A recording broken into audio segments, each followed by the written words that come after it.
start waiting on. Okay, waiting on YouTube. Okay, so if you use Facebook for sure, YouTube for sure, I will be able to read your comments. Hey, so many chords in here. I will be able to read your comments on live if you're watching live. I'm trying to see if it's popping up on Twitter or something. Not much. It seems it's not being posted on Twitter. Maybe I touched something. Okay. Not a veteran on this. So it's being posted on Twitter. Or should I come back again? For the other times it did. But not now. Yeah. Just give me a sec. Did I touch something?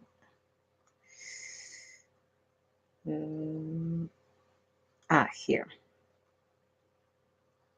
Right.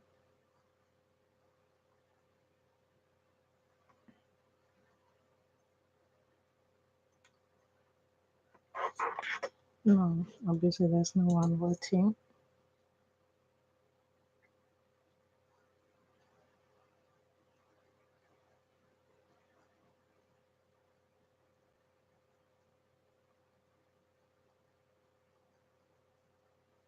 Okay. Now.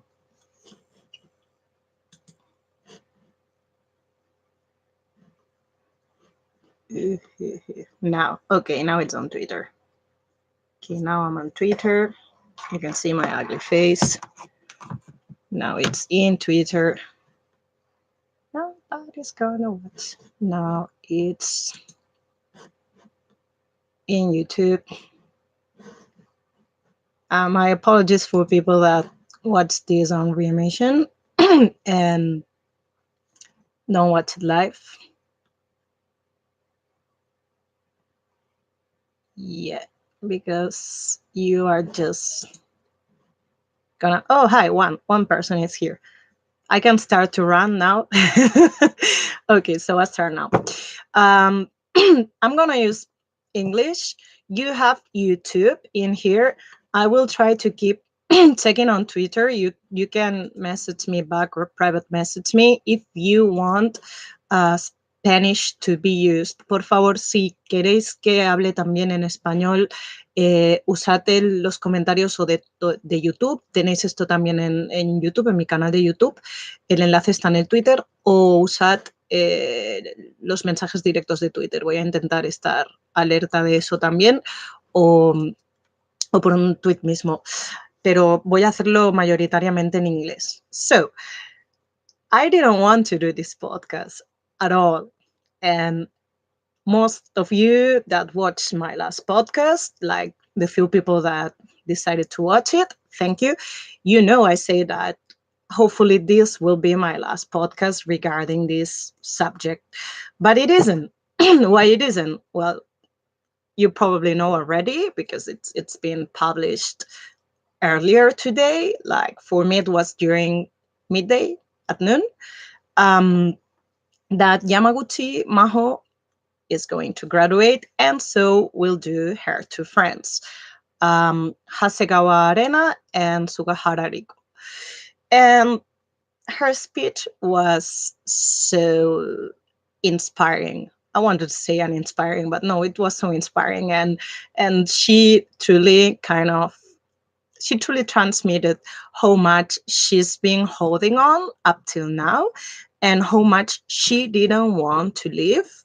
But in the end, the management didn't let her any other option.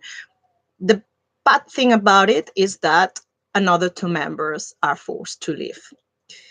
Like, as I say to people now, if you want me to use Spanish, please private message me. Si queréis que use español, que también lo haga en español, por favor, mandadme un mensaje tanto por Twitter como en el chat de aquí de YouTube.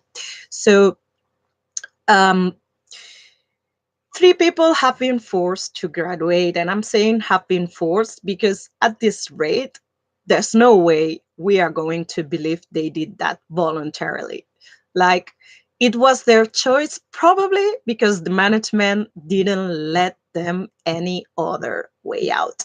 Like, management let them clear that they weren't going to do anything about it, and that the incident didn't happen. Like, in at the beginning of Maho's speech, she said that she was told by the management that since there were no charges um, hold, probably like after the police investigation, they decided not to hold charges against the people that assaulted her, that there was no incident, which is so bizarre to say.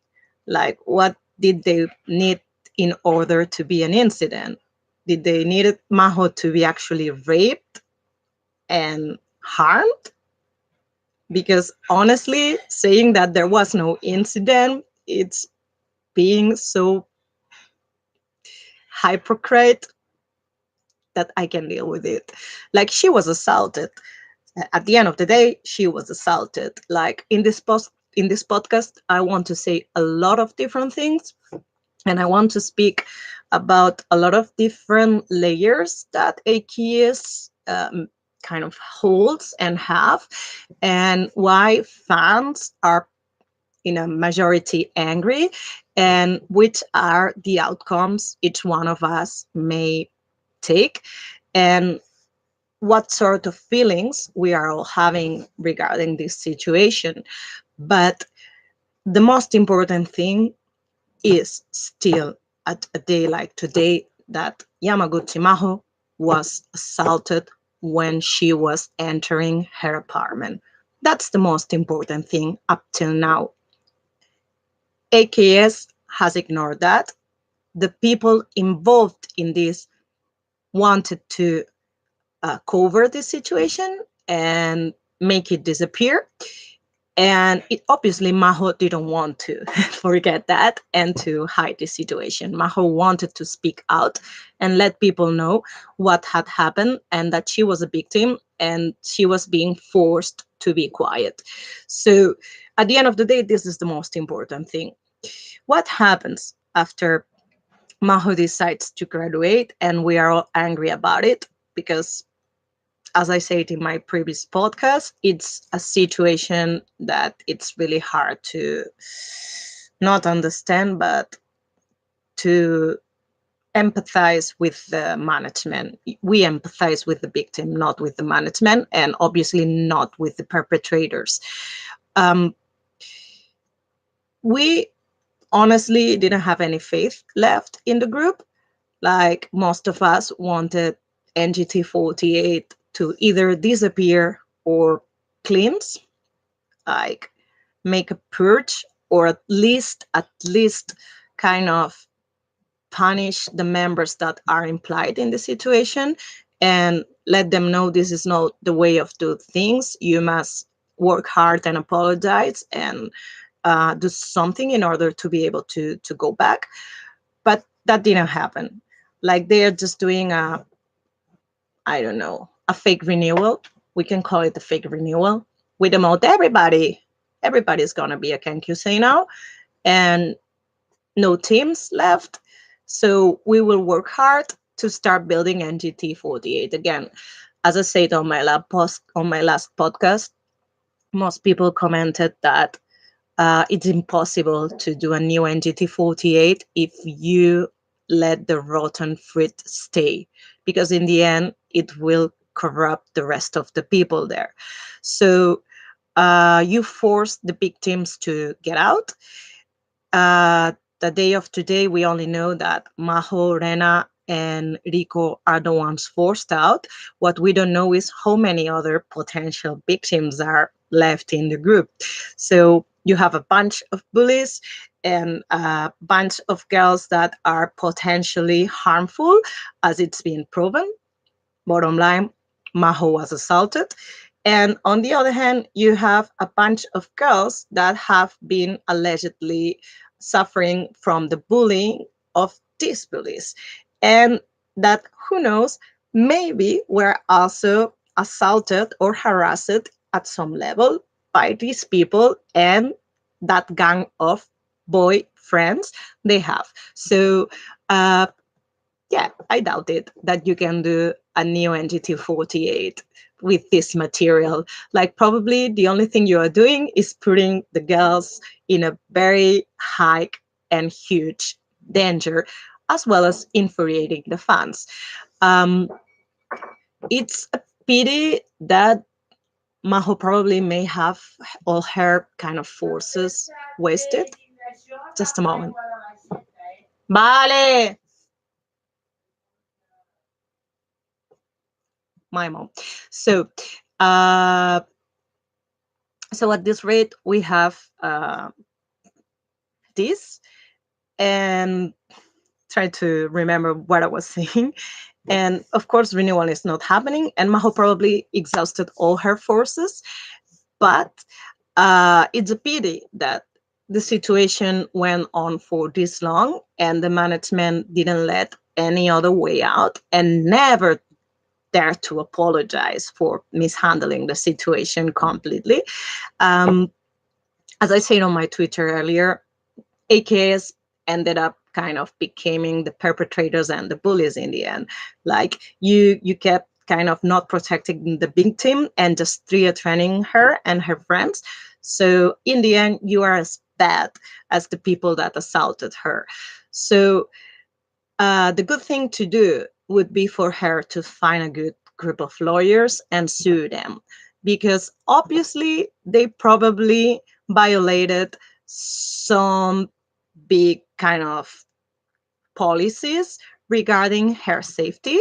But also, like, if that girl from that non-well-known idol group sued her old idol group because of the Renai King Shijure, the love ban, and she won, Maho holds more chances to sue AKS for their mismanagement of the situation, and putting her in a corner and completely not protecting her in her private space where she was supposed to be protected.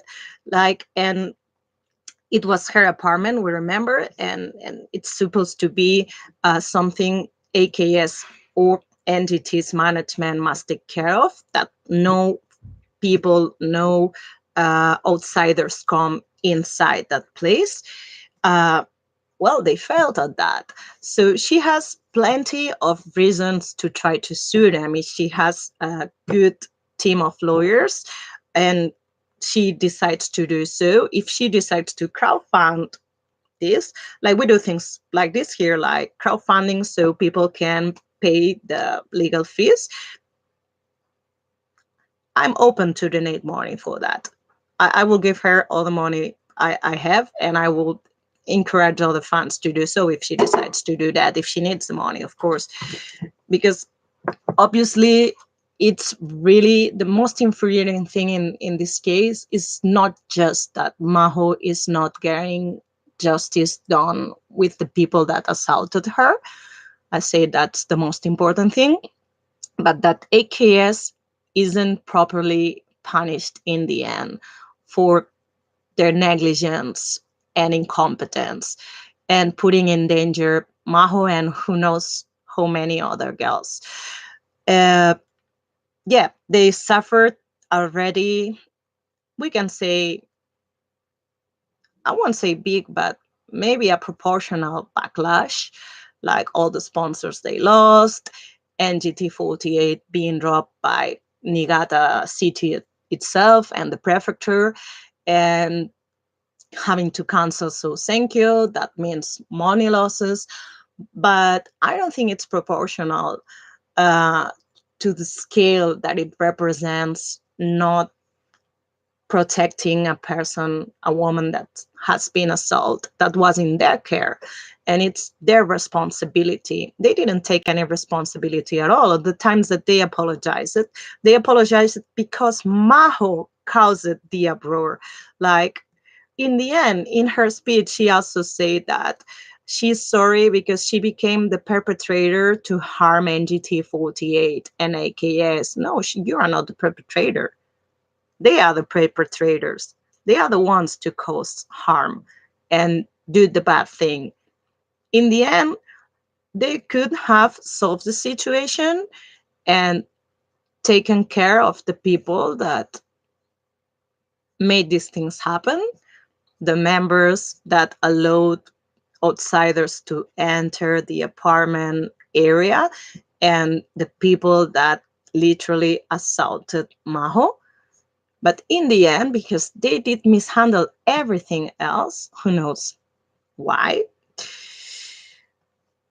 they are the first responsible. So they become the perpetrators of the situation. They self harm NGT48 by not taking the proper measures. And it's obviously not accepted, not just by fans, but also but by kind of any Japanese citizen that came across this incident or accident or whatever you want to call it, and dare to have an opinion about it. Nobody has a favorable opinion regarding AKS. They all believe Maho has been unfairly treated, and everybody that I read from different kind of backgrounds, they all are horrified at the fact that Maho had to apologize. It's the third time she had to apologize.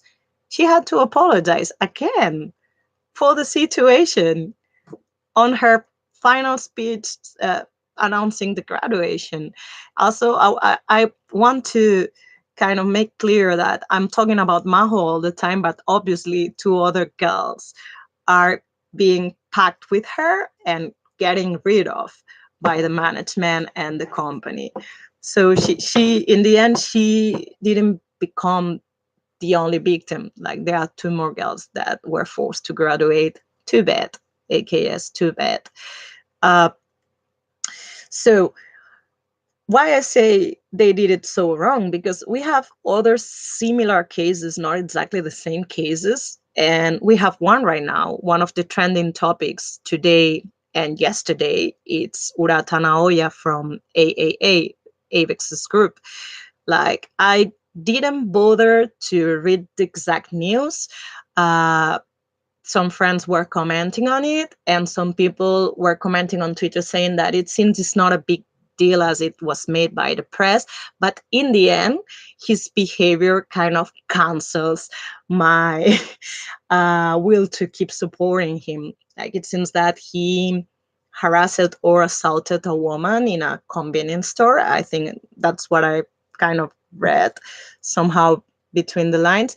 And it seems he was really drunk and he was arrested. That was the first headline I got, that he had been arrested because he had assaulted a woman. And immediately the group mates and other people involved in his management publicly apologized for his behavior.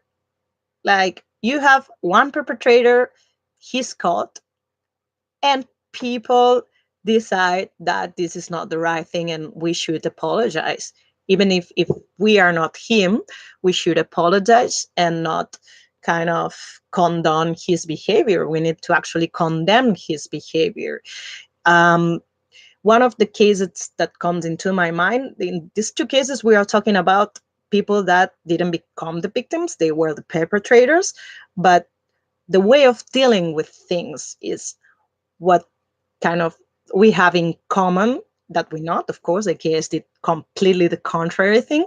uh, with these cases, like last year, one of the, let's say, most popular bands in TV terms, because they are not that popular in cell terms and music.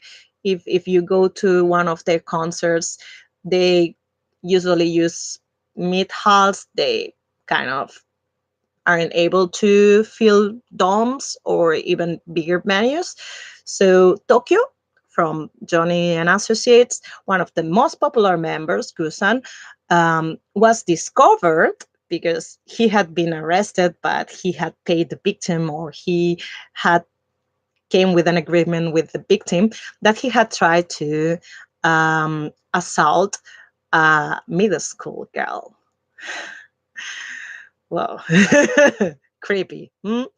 So that had been swept under the rug by Johnny and Associates at the time. Not even the band members knew about it until one of the newspapers, I don't remember if it was Shukan Bunshun, I don't remember right now, like got kind of hold of the news and decided to make it public. And immediately all the media outlets that were associated with them started canceling the broadcasting of whatever programs they had prepared for that day. It affected the individual members that weren't him. So Johnny's and Associates' reaction was the worst at the time. I won't say it was exactly like AKS. They just didn't want to pretend it didn't happen. And when it was known that it happened, they just say that they were really sorry for the victim. But since the victim and the perpetrator and the agency had came to an agreement, and they wanted to protect the victim's kind of anonymous status, I don't know the word in English, sorry. So they didn't want to talk further about this, and they would just take the measures to just suspend activities for the time being. So immediately the band members spoke about it, because they are responsible people. They are responsible men, and regardless of their careers being affected by that, the first thing they had in mind was there's a victim. And the perpetrator is our band member and longtime friend. Like, we've been together almost for more than 30 years as a group. So of course it's it's huge. It's huge. It's like we can't condone this behavior, even if it doesn't affect our careers as people, as men. We cannot condone this behavior. So the agency didn't want to do anything because they expected for the band members and the leader of the group, of course, to take care of the situation, to force the member to sign in the resignation letter and leave. And they just wanted to wash the hands about it. That on the second instance. On the first instance, they wanted to sweep it under the rug, pretend it never happened. But of course, when they came to know about it, they were really, really, really upset about it, the members, because they were lied about and they didn't know this problem existed. They only knew that that band member had some alcoholism problems, and he told them that he was kind of getting into rehab or something. But yeah, they took action and they did the proper thing and they apologized and they talked to the agency and they talked to the member and told them that it was unfair to let this situation kind of be a decision of the band members. It should be his decision. It should be his own reflection to say that, okay, I thought about it and I understand that what I did is wrong and I understand that I need to do something about it. And I am the one that has to decide to leave because I did something unforgivable. So that's the right thing to do. AAA, what Tokyo members, not the company, what Tokyo members did. AKS, just till the end. I don't know. Are you guys expect to magically have NGT48, I don't know, regain sales or something? Because honestly, I will be badly surprised if you come back and you drop a single or something and you end up having top positions on Oricon charts, like the physical charts, because you don't deserve it at all. You don't deserve fans to give you your money. So now I'm going to what I say at the beginning, that of course most important thing is Maho was assaulted. Now kind of how everything developed comes to a point where we as fans or as people that follow at some kind of level what it is AKB48 or any of the sister groups can feel or can think about it or can try to do some reflect on it, like some thinking about it, and decide what it's right or what it's wrong. Like I did a poll. It's going to be 3 days up on my Twitter, and the most answered reply, it's something that I use as a joke on the I write and I draw sometimes in a fanzine dedicated to idols, and I've used a joke twice.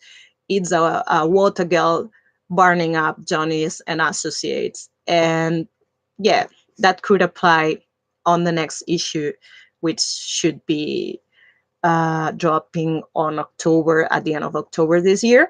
That could apply on a water gal or a water boy or a group of waters burning AKS. So I put as an option, I want AKS to burn in hell.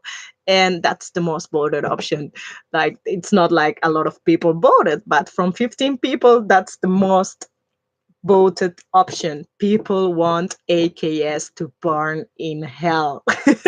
So, um, of course, it's a figurative sense. It's they don't deserve good. They deserve all the backlash they can get as a company.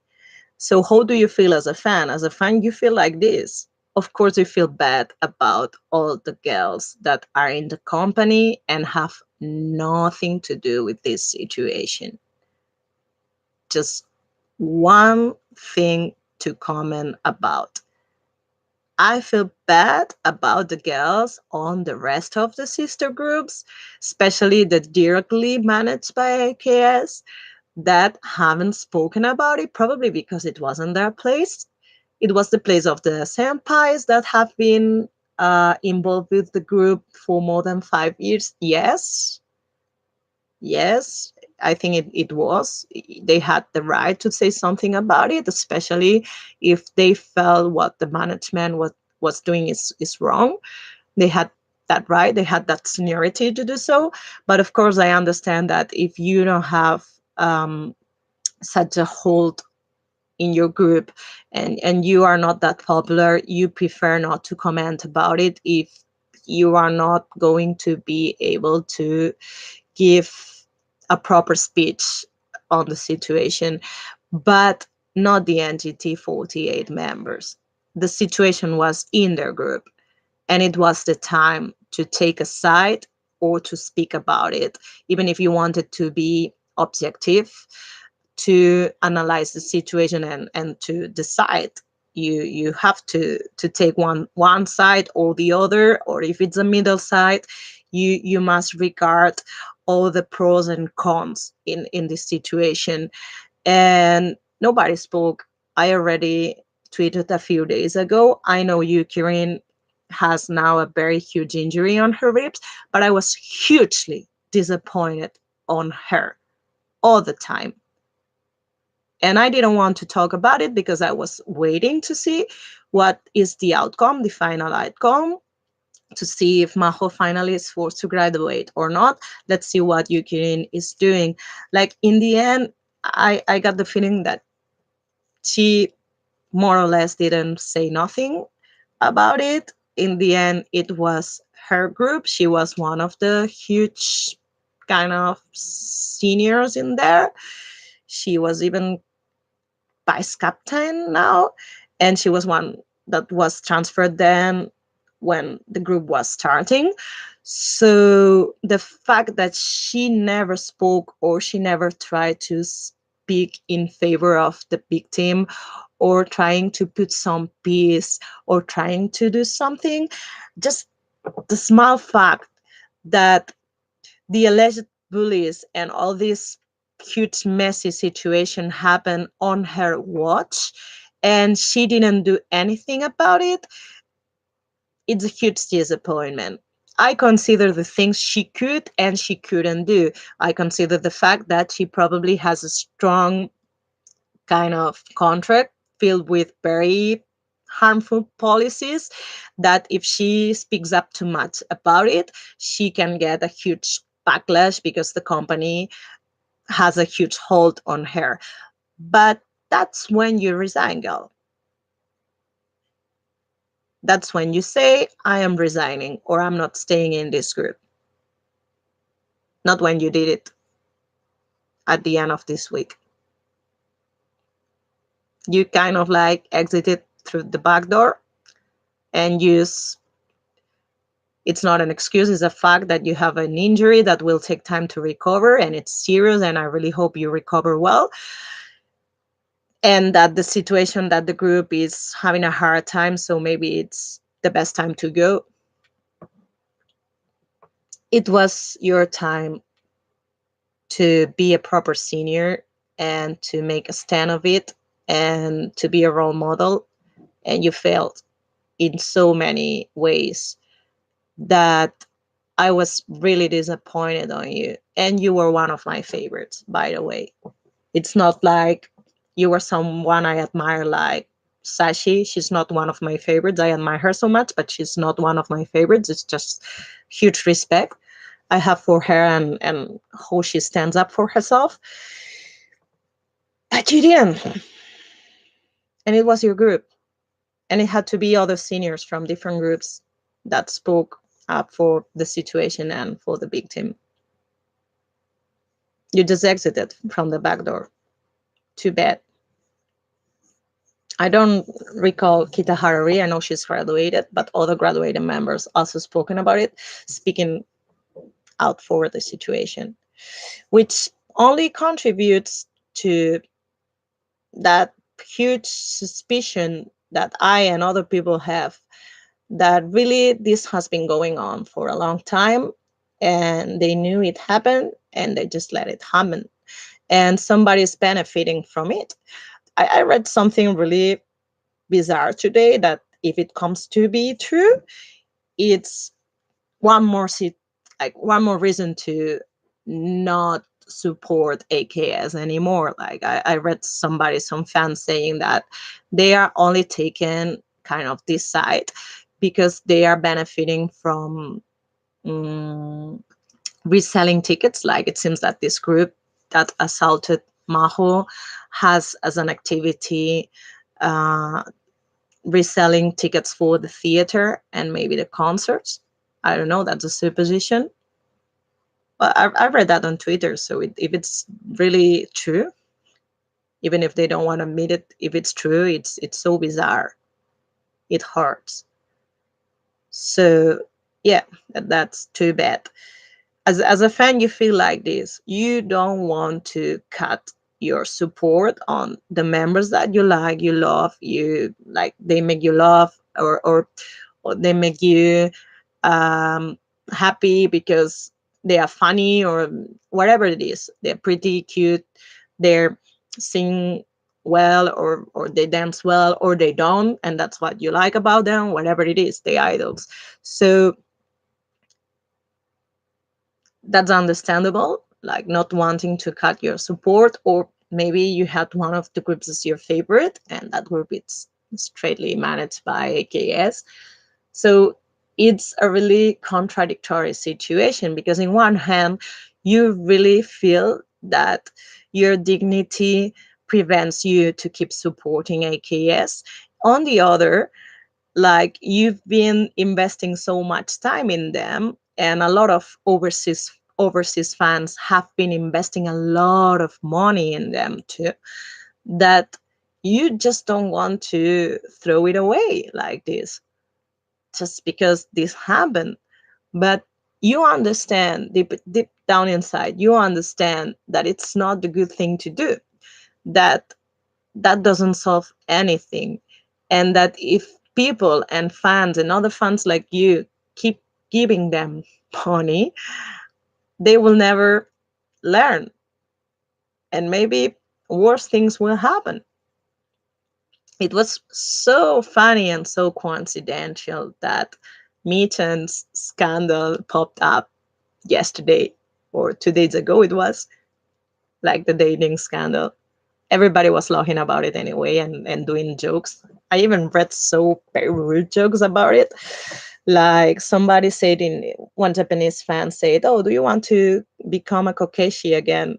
and put the photo of Mitan with the shaved hair. Yeah, probably they expected that to divert our attention from the fact that Maho is going to graduate and Rico and Rena too. So I don't know. I don't know what they did expect and what they will expect from now on. Maybe they just hope that no backlash will come from it and sponsorships will stop dropping and hopefully Kohaku won't cut them off this year. I don't know, in my opinion, they totally deserve to bankrupt. Like that's why they ask him for. Even if I'm sorry for all the girls involved in it, what you can do as a fan, you have different options, probably. The most drastic one is I'm done. With everything, not just with AKS, like anything that's 48G related, over. Well, where I differ on this because there are a lot of overseas groups, and even now there are at least that I know 2 groups in Japan that are not directly managed by AKS. That means that other like third parties are investing in them, and also there's a lot of girls that are investing on this group with their own lives, like with their own time. So that's very unfair for that part of idol culture that AKB48 helped to create or reshape, if you want to say it like this. So, yeah, like the drastic decision, like everything 48 group related is over for me. It's something that I hugely respect if you decide to do that. But I also understand people not wanting to abandon the other fabs. The other option is I'm done with anything AKS directly related. That's the thing I most likely opted for with a little variation. Yeah, if you used to buy all the singles and if you used to, even if you didn't have the chance to go to handshakes because you live overseas, if you used to buy even items related to the group, merchandise, goods, whatever it is, even try to go to concerts once in a while. You just book a flight and find a middleman that gets you the ticket, whatever. Probably you decide to stop doing this for any AKS related group, like the ones that are managed by a third party or that were bought by a third company and are just kind of attached to AKB48 by the name and by the kind of type of production more than the production itself. You just focus on NMB48 and SKE48 and whatever pops up there. I don't know. Maybe Hakata will be sold out now too. Um, and the overseas groups that don't deserve the backlash at all. I don't think any of the other groups deserve the backlash as far as NGT48 and AKS itself. But the problem is, at the end of the day, AKS it's going to receive the money from all the royalties and all the stuff related to paying the rights of being a 48 group. But yeah, you just can decide that. The other thing is just cancel NGT48. You can keep supporting AKB48. You can't complain whenever an NGT48 related girl is pushed into the Senbatsu or appears on TV. Like the other day, they were complaining um, for the music station performance on Twitter. They didn't want AKB48 to perform because Ogino Yuka was there. I think another one of the NGT48 girls was there, but the most popular is her. So they were complaining at the end. They performed, but it was questioned whether it will happen or not that AKB48 will perform that night of the music station. So yeah, that's the less kind of drastic and radical decision. Saying NGT48 is cancelled for me. There's even a minor one. The last step is there are still girls that are big teams in the group left, probably. Like only three left. I'm pretty sure that the team G that's going to be this band after these days concerts is filled with potential big teams. Uh, so you decide to just stick on with the girls. I'm sticking with the girls, and what I will do is focus on to supporting the members I believe have done anything wrong, and the ones that I believe didn't have anything to do with the alleged bullying and Maho's situation.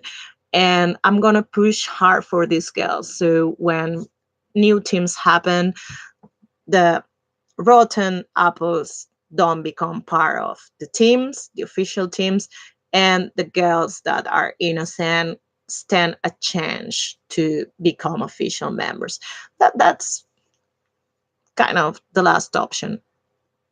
Like if you decide to fully keep supporting NGT48 and other members, you're not obviously on our side. You're obviously not believing Maho, and you're obviously just deciding to accept wherever AKS has been doing wrong.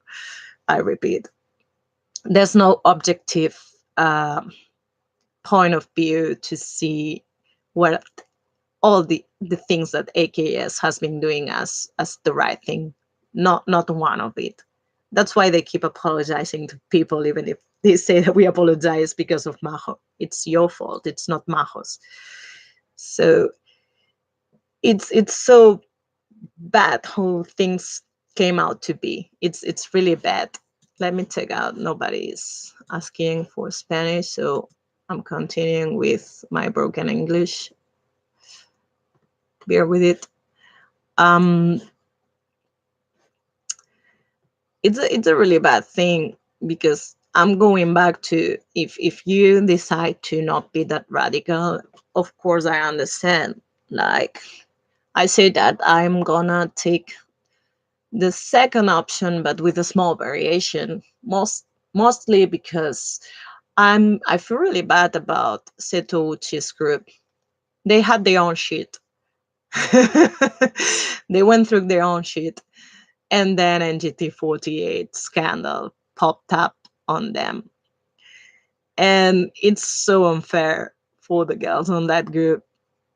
It's so unfair for anybody that's not on NGT48, honestly. But for them, it's double unfair because they just came out from the fire to just find more fires in it. So yeah, it's it's it's bad. They were starting off now.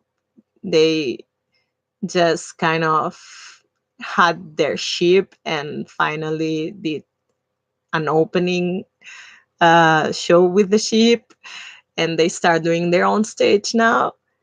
And now AKS has put all of their groups in a very shitty situation because there's no way there's the backlash is not going to affect them too. One of my Yoshis is in STU48, but even if she wasn't there, I would still feel really bad about the girls. They went through a lot of shit. H yeah, Hakata HKT48 are also in a very kind of bad situation now. Sachi's gonna graduate, and Sakura is with eyes one, and Nako is also too. So they are in desperate need of new popular faces that can keep the theater going and the group afloat. So yeah, it's also unfair to them too. But honestly, what I decided is, even though I'm gonna keep supporting this group, I'm not gonna just post anything about them in whatever social network. All the spam that it can kind of be retweeted by people or reblogged or in whatever social network I can post about it. I'm just not gonna share the YouTube videos or news or whatever. I haven't been doing that for the last couple of weeks. I just like the post. I know sometimes the posts you like show on the timeline, but I just don't voluntarily retweet or repost or explain news on them anymore because of that. Because I was really mad about AKS and the way they treated Maho till the end. Maho and the other two girls, and Rico and Rena. So that was my own decision. And about AKB48, I started by unpinning the post I have about the AKB48 song and all the translations. Um,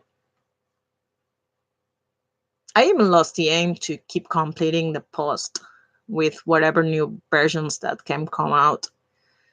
But for a time, maybe for a few months, I'm not going to retweet on overseas groups either.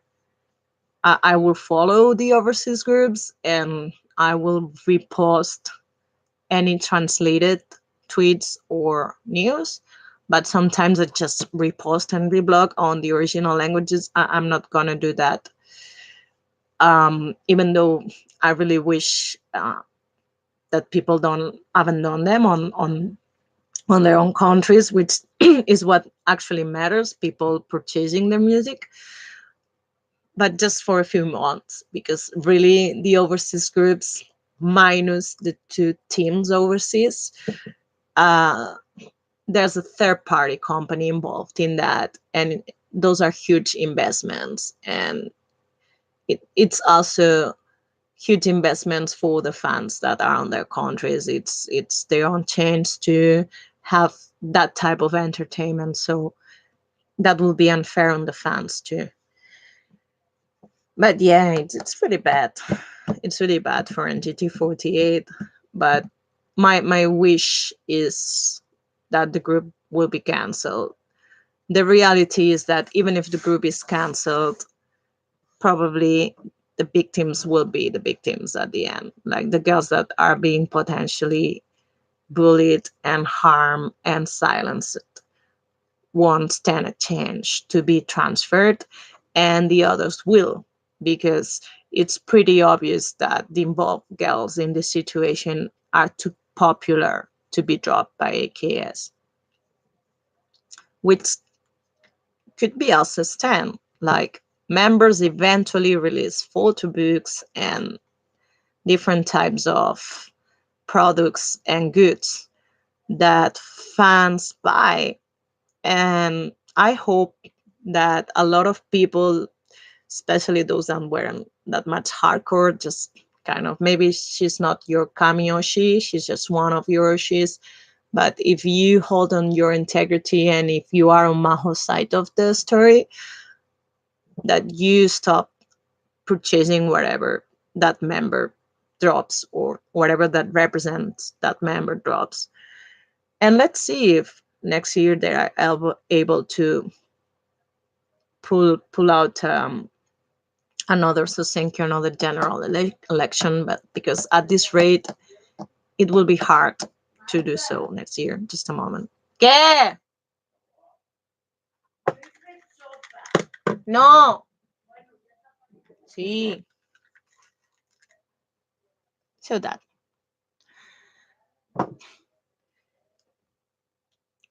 that's most likely what I have to say on the side of different things you can do, different decisions you can take regarding whether you keep supporting or not AKS or 48 groups. It's bad. It's sad for me. It's a very sad day. It's been really sad, infuriating 3 4 months.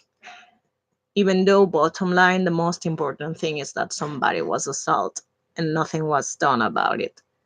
Like that kind of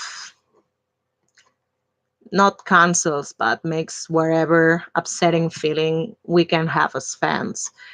Um,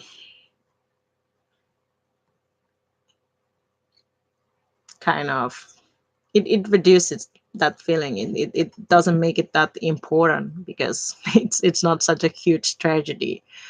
But yeah, it's sad to see that something that was nice and that was building on a sort of entertainment culture, idol culture, it's being tarnished to that point, to the point that you wish for it to be destroyed. Which it's a contradictory feeling because we used to love how the 48 groups structure work, and that's what we love. We love the entertainment that the 48 groups provided, but of course, because we don't agree with how AKS has kind of handled the whole situation and how they forced Maho, Lena, and Rico to graduate by silencing them and threatening them till the end and telling Maho that there was no case because charges weren't being pressed. So it's sad to see that on the verge to be destroyed because it could be destroyed from here onwards. Like that hugely damaged AKS for sure. Um, on the kind of Spanish speaking communities, on what we call Hispano communities, most people are saying they are done, and the people that are saying they are done, they used to spend a lot of money in AKB48 products. I don't know if AKS has considered that not just Japanese fans, but also overseas fans that usually buy through a middleman are considering on stop using their money on them. Like that's really bad after on the scale of grave things that they've done, like top one is not protecting the victim and allowing that to happen. And then on a few scales later, because there are other members in between and other things they mishandled, is how they disregarded the fans. Like they totally disregarded us.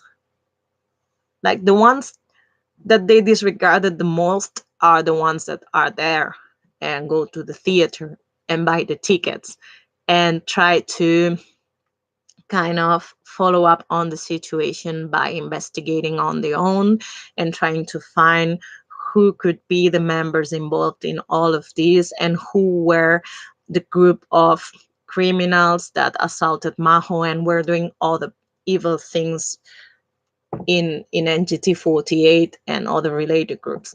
So those are the first ones that have been disregarded. The second ones are, of course, overseas fans that spend a lot of money, and they haven't considered that. Will all these fans that have been doing petitions and sending letters to other companies and to the Niigata government asking for them to drop the group and complaining because NGT48 were being endorsed by whatever company or institution, um, will they stop buying tickets and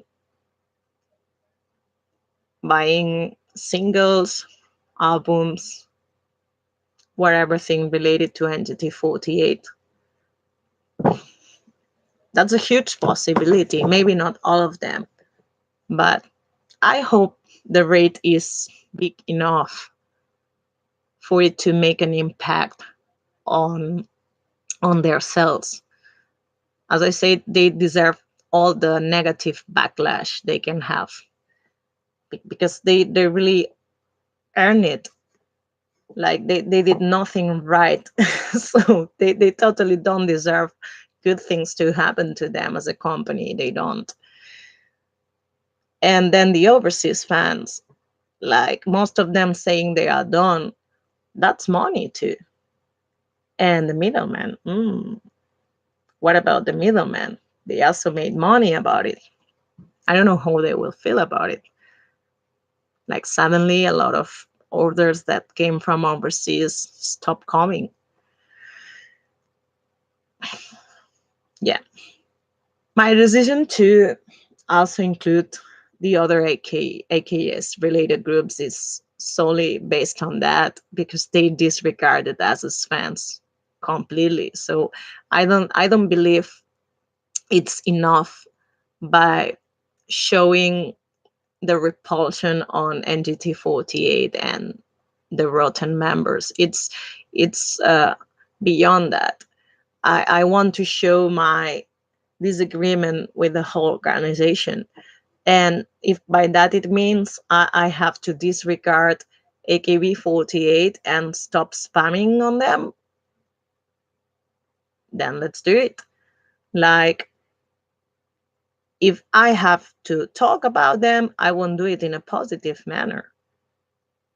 It's my opinion, but I won't do it. If I have to write about them again next year, because probably and obviously, if we do a fanzine, this is a huge issue that can be ignored, and we should talk. We always try to talk about important things on idol culture.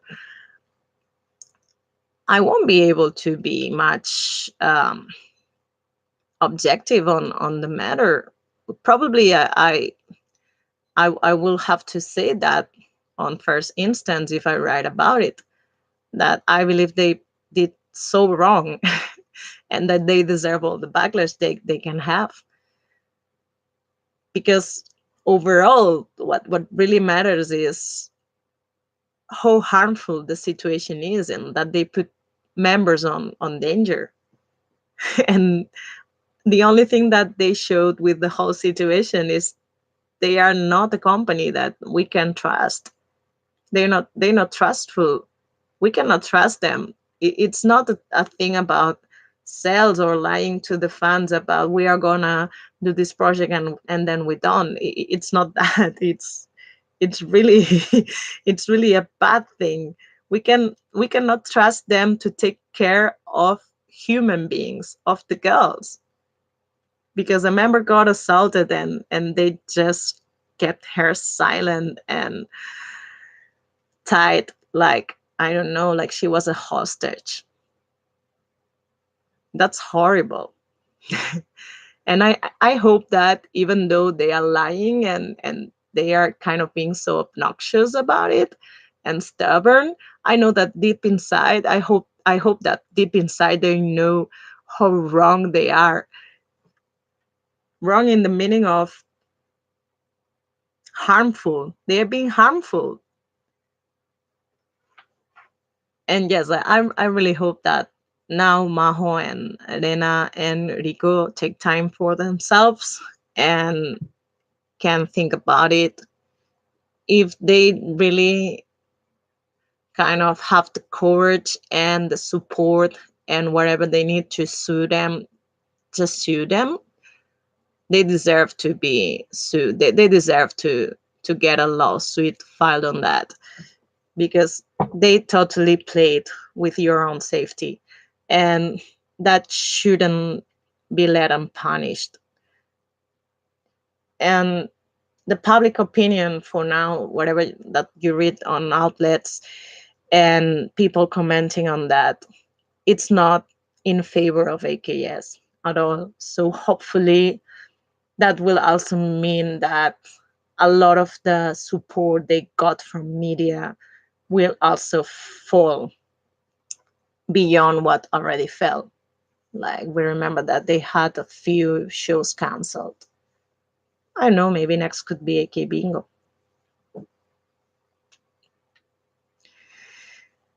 And for the people that are worried because, of course, you support other groups, 48 related, it's just a matter of, I don't know, staying strong, or maybe talking among the rest of the fans and making a stand, perhaps letting clear that you don't condone what AKS has done, and you hope that if ever the NGT48 related members are transferred, they don't come to your group, that you don't wish to see people that has potentially harmed other members to be in the group that you support. That should be also another option, another stance that you can do. Like right now, like from all the bad scandals that have been popping out the last 2 or 3 years, this is the most mishandled one. And as I said, if you have been in the social networks today, like one of the most trending topics is Urata Naoya's case from AAA, and that's been properly handled. like like of course he had to apologize, that there was no question about it. The other thing, it's Maho, like in Twitter, some of the um English speaking idol news outlets wanted to highlight that these news are so important that some show or some drama was airing at the time that Maho did the speech, and immediately kind of letters showed into the screen, reporting that Maho was going to graduate and what she said, just like an earthquake were happening. Like when an earthquake is happening in Japan, you have it reported on screen. So yeah, that's mostly all. Like um to the fans overseas, from groups of overseas like Manila and especially Saigon, that have to start right now. They haven't even released their debut single yet. And Bangkok, that are being so huge right now, or Jakarta, that are trying to kind of recover from the graduations of the most memorable members of first and second generation. Um, the backlash shouldn't reach you. Some way or the other, people are going to comment about it and trying to make the connection, of course. Like the groups are AKB48 sister groups, but you don't deserve the backlash at all. And hopefully, like, you shouldn't feel bad about wanting to continue your support for those groups, for the overseas groups.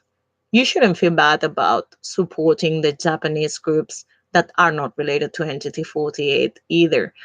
Like, I know at the end of the day, AKS, as I said, gets the money from them, but if you just don't want to cut ties, because as I said, of course, it is unfair to the other girls that are on all these groups, like that's completely respectable. That's something that it's not my decision. Like as I said, I'm not gonna support the directly managed AKS groups, but I totally respect people that want to give their support for that. There are other ways to let AKS know that what they did is wrong. I just hope that the management of all those groups that are related won't follow on the NGT48 steps and kind of take proper care of the girls, because that's what they deserve. And that's all. And if you are a fan from whatever other Japanese related group and you want to keep your support, that's all up on you. Um, as I'm gonna keep my support to Setouchi, but I'm just not gonna publicly kind of publish or retweet or whatever about them, because I don't really think it's the time to say AKS is bad, but yay, Setouchi, no. And for Namba and SKE that aren't related, Sakai and Namba aren't related to AKS directly. anymore. Even for those two groups, I stopped kind of retweeting for a while, and it will take a little while more before I start retweeting on them. Mm, like I don't wish for AKB48 to disappear. I didn't even wish for NGT48 to disappear. It's a forced decision. Like I don't think there's a way out. Not with not cleansing the group and just leaving it as it is. It's like there's no way we can continue to support such a group. And AKS is just treating us like we are fools or something. And that we are just gonna keep handing them money and yeah. Like you did that and you let a member be assaulted, and in the end you ended up also being kind of like a big bully, even bigger than the ones you have in Niigata. But yeah, we're just gonna keep purchasing your products. No, that's not something I think anyone with a brain is able to do. Like it's betraying yourself and betraying your own heart. But yeah, it's understandable if you still hold your hopes that one day the group can, I don't know, be resuscitated with different members. Hopefully wait for the time to pass and the members that are joined now, because you don't know who are the good and who are the bad ones, to graduate. I don't know, in 5 years maybe you are able to support NGT48 again, if there's still any NGT48 standing. But right now it's really bad. What will happen to Maho, Rena, and Rico, we don't know. Probably the type of contract they have with AKS, even though they are going to graduate, will prevent them to do anything right now. Probably. And probably AKS won't want to have them in the public eye for the time being, for the time that the contract still kind of binds them to these three girls. They probably will want to keep them hidden, just as they did until now. And one of them has to have an injury anyway that will take us a time, at least a few months. And in a future, if kind of, I don't know, in a future, if Maho is completely free from whatever AKS holds on her, if she wanted to continue in the entertainment business after all the hell she's been through, I don't know, would the Japanese society remember her after all this time if nothing came out of it? Nothing good came out of it. I mean, properly defending somebody that has been assaulted. Like I said it in my previous podcast, this case is important because socially it's a very big issue, and female women in Japan are still in a very bad position as victims of harassment and abuse. And what should have been taken as an example on how to stand up for the victims, it was completely ruined by how it was handled by the company she belongs to. So yeah, in the future, if she wanted to reappear on the entertainment, I don't know what would be the chances. Would people remember her and blindly want to support her, or will they just have forgotten about her? What could happen if eventually, sooner or later, similar cases popped out? Like, what would be the stance of the companies that could be behind whatever potential victims came out? Because if one thing I've learned from this case is that these things can keep happening. Like nobody has done the proper things to con- condemn this behavior and situation.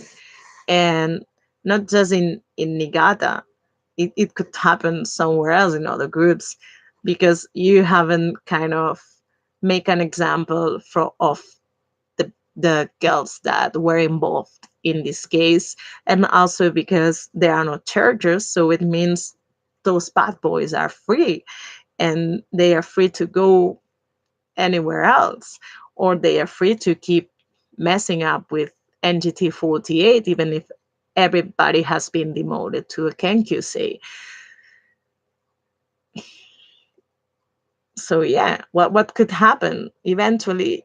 This could be repeated some way or some other, and eventually we could get to see if companies that are behind whatever potential victim do the same thing as AKS is doing or not. Like right now, the other two cases I compared, like how you do things when you are in this sort of assaults or harassment cases. It's always from the side of the perpetrator. And one of the companies didn't do the right thing. It was the group, as I said before, and the other one is doing the right thing, or at least it seems it's doing the right thing. First one is make the perpetrator apologize. mm, I don't know. I think the best change should be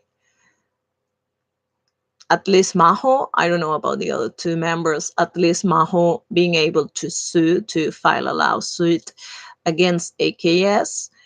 And because probably the investigation didn't went further because there are no charges pressed against the people that assaulted her, she cannot do much about it. Japanese love scandals. Look at Sashike. She became this.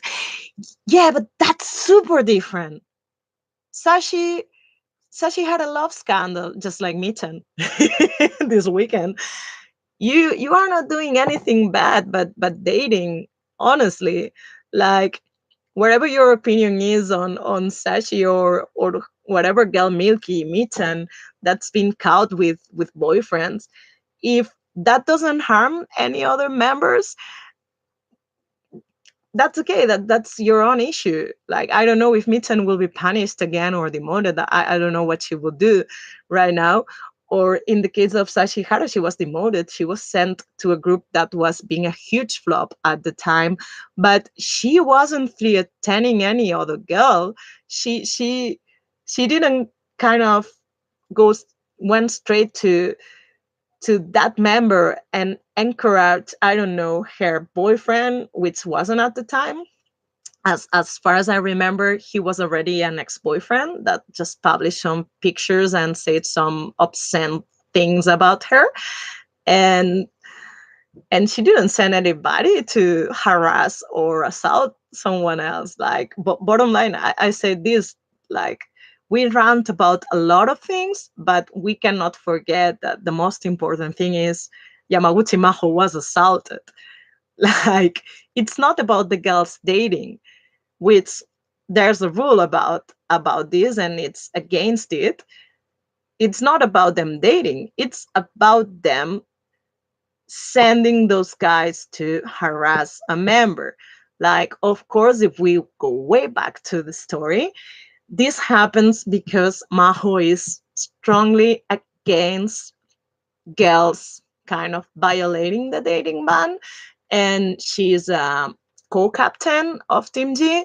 And apparently there is some bullying happening. Apparently some team and members kind of bullying the second generation members and Team G members more specifically.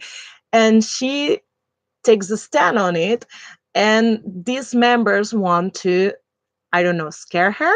So they just prepare everything so she can be assaulted.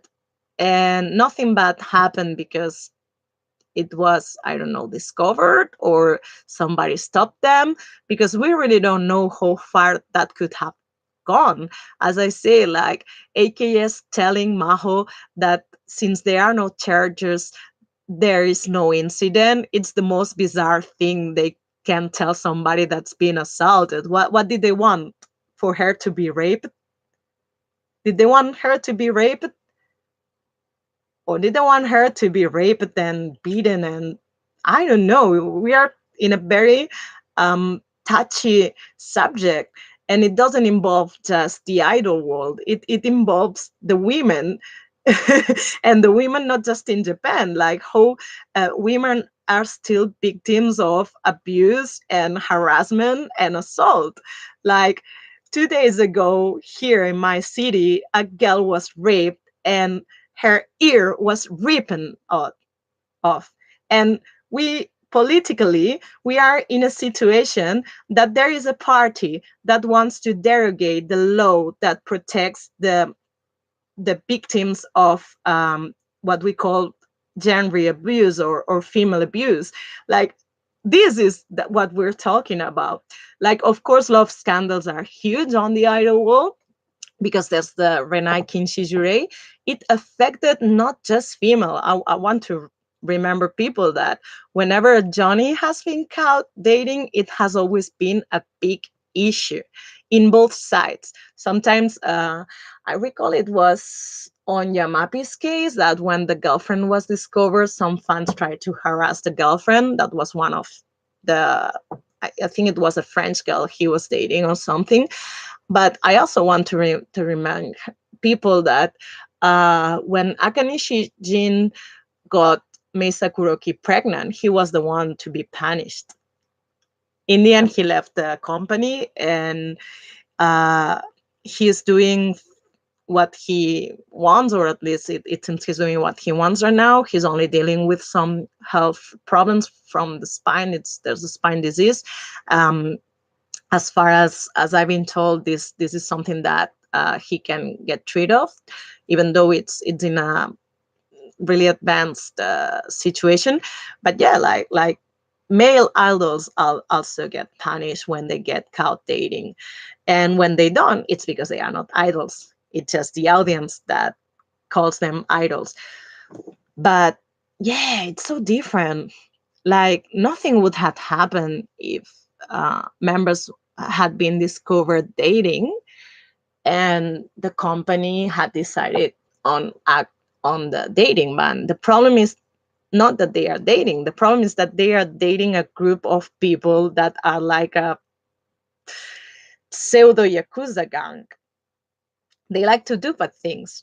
They like to kind of play with the law and try to um, do things that are outlawed. Like, one of the less harmful things is that they like, yeah, golden rules. I love the feedback. Thank you. Yeah, I'm not in favor of the Renai Kinshi. I never been. I never will. I understand agencies telling to any type of artist, not just idols, that it's better if they don't get caught dating, because unfortunately, fandoms can be so harmful and so possessive wherever you are, even if you are a random actor. But I can understand it's trying to protect your private life. Even in South Korea, I love, like, I think it was last week or 2 weeks ago, but in South Korea we had it's not a similar situation, but relating dating scandals. Everybody remembers what happened with Hyuna and the boy from Pentagon, E Down. I don't remember the real name. It also starts with an H. That's why they were in the special unit called Triple H. um, how did the fandoms took that? Of course, because Hyuna wasn't in a group or in a girl group anymore. I don't think any Hyuna fans kind of snapped at her, but the Pentagon fans did. Like, the South Korean Pentagon fan did, not the international fans, and they requested to the company, to Cube Entertainment, for the member to be removed of the group once it was discovered. So a few days later, the company said they were dropping them because they have lost the trust in them. But immediately, because um, the shares were dropping and the backlash was being huge in a financial matter term, they retracted on it and say that no, we are not dropping them. We are still in talks with them. But of course, the damage was done. And in the end, Huna and Edown left Cube, and now they signed under Psy, which is why I started on this topic. And Psy was asked on the press conference because he just launched his own label with Edown, Huna, and Jessie, a female rapper, and he was asked about love scandals, of course, because he signed the couple, the infamous couple that it's worth millions of Korean wons and dollars, if you want to say. So he said that he didn't like to use the word scandal. It wasn't a scandal. It's people loving each other and dating. That's all.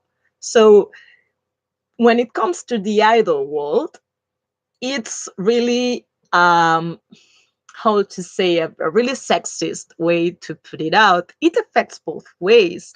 Like as I said, male idols are also prevented to date, and when they are caught, they are most times punished, even if you don't see it. Like uh, contracts suddenly get cut for them, or they have to apologize, or different stuff that has been happening. It has happened to a lot of Johnnies, and the ones that usually get away with it, it's because they are old enough. The company doesn't care much anymore, but even though they cannot marry. And that is why Akane Jin did what he did behind everybody's back. So, so yeah, like it affects both ways.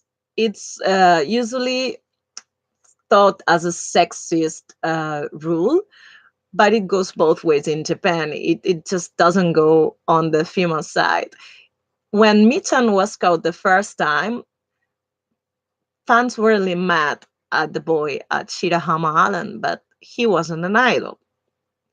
So what happened to him is that his company didn't prevent him to date. Of course, his company prefers him not to date or to make his relationships public, especially because he still is, of one of the most teenage orientated groups. Like the client target was more teenage girls than anything else. So, of course, it was a bad thing that the leader of kind of the most recently debuted at the time group was dating.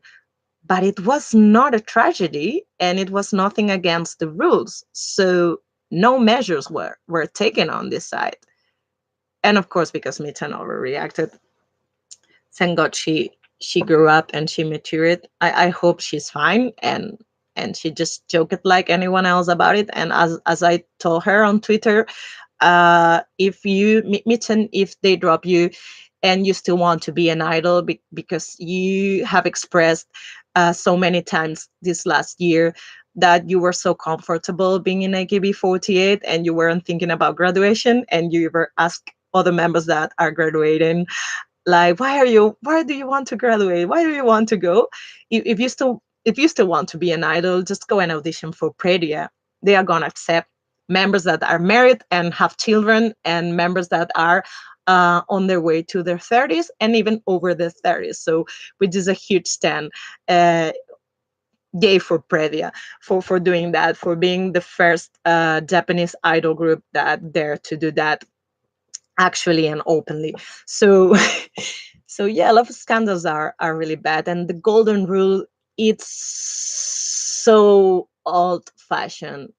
But we are again talking about the system that started on the 1960s, wherever South Korean companies like Mnet want to tell you.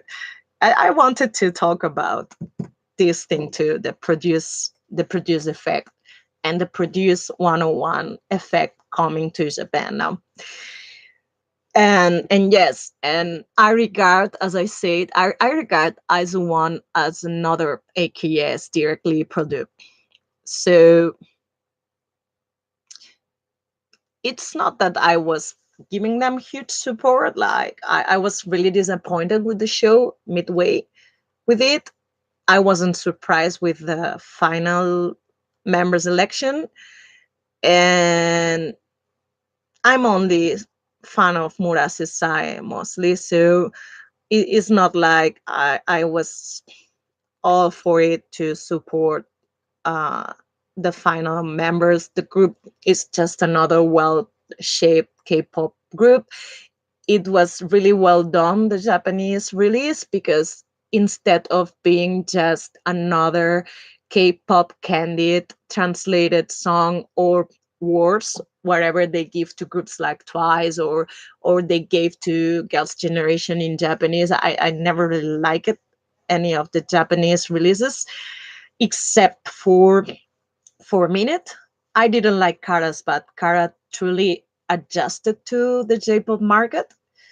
Like they really kind of catered to the J-pop market in the J-pop way. And the other group, of course, was Toho Shinki. Like Danbang Shinki did it from not the very beginning, but at least from the album T. Yeah, Aizu One truly did something different, and if you see the Japanese songs that they release, it's way in the line of whatever AKB48, but whatever other J-pop girl group could do. That's moving on the same type of genre, let's say, because J-pop is wider than that. But as a strictly AKS directed group, I included that. It's like I'm not gonna share stuff on ISO One for a while, at least. Um, because they are also getting money from that, obviously, but also because I don't support this concept that Mnet, the company behind the group and behind the produced shows, have about let's going to teach Japan how pop is done. They are exporting the show into other countries too. They did it to China. I think it's going to Thailand soon. But what they are doing to Japan is so horrible. Like, it was already horrible with the 48 version.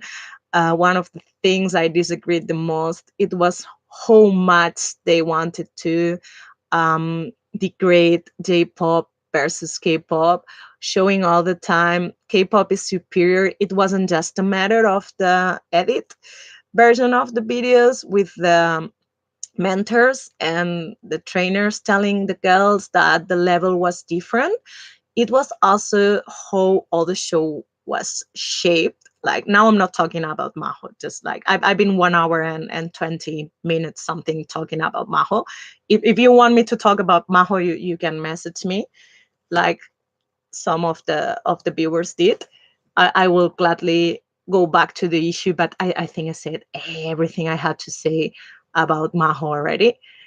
Um, so yeah, like going back to Mnet and ISO One, directly related to AKS, but also what Mnet did on the show. They totally canceled the 48 part of the show. It should have really been half a half and a collaboration, and we should have seen more J-pop in it. Um, it's not like you don't have a varied catalog of 48 group songs to be sang. Hello, we only saw high tension and the girl stands to heavy rotation. It's not like you cannot adjust the challenges. 48 like style, one of the challenges could have been making the teams do a set or a song into a stage, get the girls on the street to handle the flyers and do it the 48 style and run into the Japanese way. And like 99% of the songs that were performed were either from K-pop or from American pop, US pop. Even the songs in Japanese that were sung and performed for the challenges minus high tension were K-pop or from K-pop singers in Japanese. I wanted to cut my veins when they chose Mercury. I know it's so popular in Japan, but that's the most boring song Boa ever had. It's more boring than even the last stuff she released the last years in Japan. It was so insulting. It was like, you have a huge 48 groups catalog and you have a huge J-pop catalog and you are already paying rights for performing other songs. Why don't pay also the rights to perform other Japanese songs? And you are collaborating with AKS. It's like, why there's only high tension? So they are going to do the same thing with the Produce 101 in Japan. It's like, hey, we are gonna make a boy band because guys, you don't know how to make boy bands, and we come to you to show you how to make boy bands. Even though uh, kind of what we polished and we kind of call the K-pop training system comes from Japan. Yeah, I don't know how AVIX is gonna feel about it. AVIX as a company and an academy.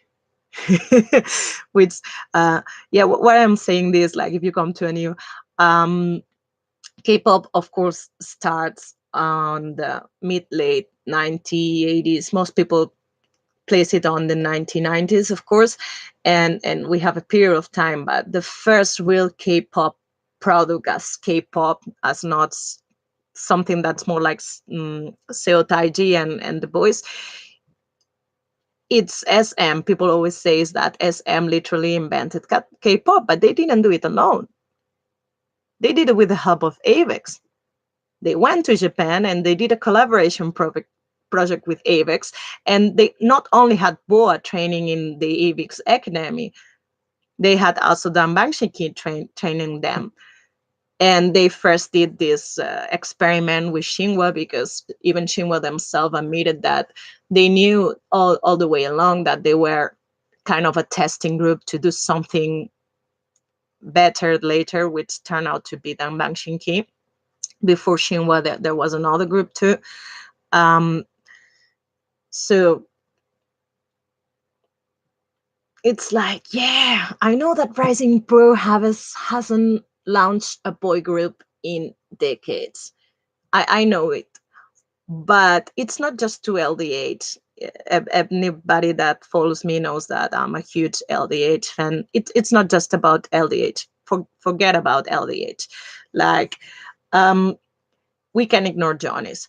So when it comes to boy groups, having Johnny's Entertainment, and don't just think about the most popular ones, Arashi and SMAP. Think about groups that are more polished in dance and performance wise. I'm not just talking about B6, I'm talking about also as Kiss My Feet and other groups that usually are more underrated. And Cartoon on the golden days when they were six, they were fantastic as performers. And I don't know, lately Hased Jamas to step up their game. Forget about Kanjani. Kanjani are the clowns of the agency, so are Janice West. And then you have Rising Pro, which back in the day not only launched two groups, they had other groups. And I know that Pump kind of falls in a very weird category nowadays. And it's a joke that they kind of resurface it because of the USA song. But I guarantee they are great performers, even though the only singer that remains is Isa. The boys are really great performers. They are great dancers. And then we have Evidan, which is really admirable. Evidan are really kind of company to set as an example, because in the era of the golden era of Johnny's, And the era when LDH started to expand, most likely just the male section, like the girl section is still hanging in there. Um, they managed to launch groups from an indie label status and even get a couple of them popular enough to keep going and keep expanding. And even though you don't see much about them media wise because they don't appear as much or they don't have the support of the media that have LDH and Johnny's have or other ABEX groups can have, they have such a huge respectable fan base. And compared to other groups that also exist and are more on an indie basis, they are not surviving. They are doing quite fine. Like the others are surviving, but they aren't. They are doing quite fine. And the only group that's kind of that you could consider a flop has been Prismax, that it's been for so long going on and still hasn't make it. But you have Bullet Train there, and they are still in an indie label, and they do quite well on sales. They even managed to top Oricon for enough time against groups and companies that have more power than them and use more gimmicks than they do. And Super Dragon are starting to race too now that they are not Evident Kids anymore, which is quite respectable. And yeah, they are just doing different types of pop, but just taking Super Dragon and Chotokyu, which is Bullet Train, as an example, they started doing very cheap stuff because that was their budget. And the more they expand the fan base and the more they can sell, the more they have been investing into making better quality products, not just visually wise, but also sound wise. And you can see the progression from the beginning to now and in the future. And it's quite something that you cannot ignore. And yeah, you have Mnet coming and gonna tell us that we are gonna show you how to do music reality and to form a boy band. Like, I love people uh, kind of claiming that Tsunku didn't form Morning Musume with the reality for Mnet to come and tell Japan that. And even though ASEAN wasn't the first music reality, like the realities kind of go way back for idols in Japan. Like I don't know if Tanjo started on the 1960s or the 1970s, but they formed groups with that, and soloists came out of that, and that was a huge type of on the time musical contest on TV, and it kept going on. Like other groups have been formed like that. Dream was formed like that. Kodakumi was discovered thanks to that, even though she first auditioned for Morning Musume. She came out from the same TV contest that formed Dream and other groups that flopped later with Avex. But but yeah, it's gone with that. The same reality that for Morning Musume Asayan, it's responsible for the formation of one of the most loved vocal male duos in Japan, which is Chemistry.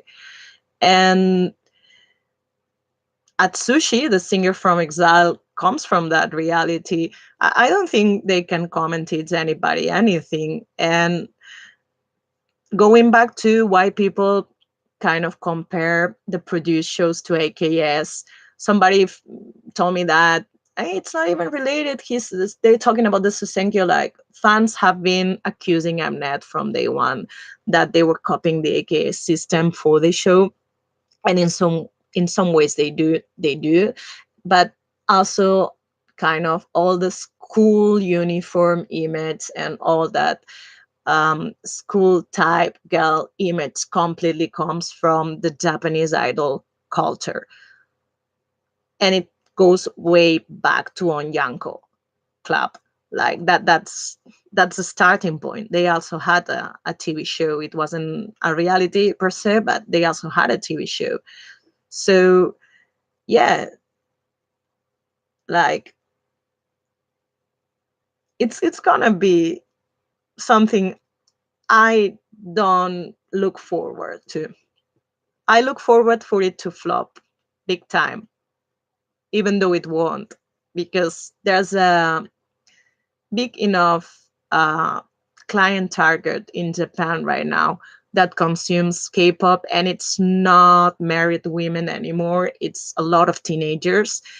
And yes, it's true that Johnny's have been going down as opposed to certain K-pop groups, and as opposed to other non-K-pop groups.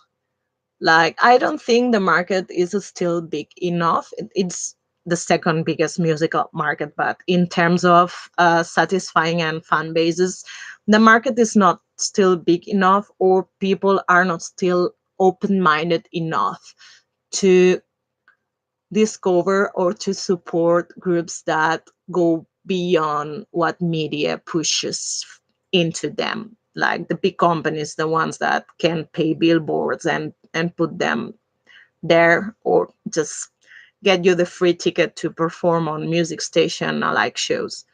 Like, it took um Daichi Miura years to be performed on the top shows, and he was selling quite good.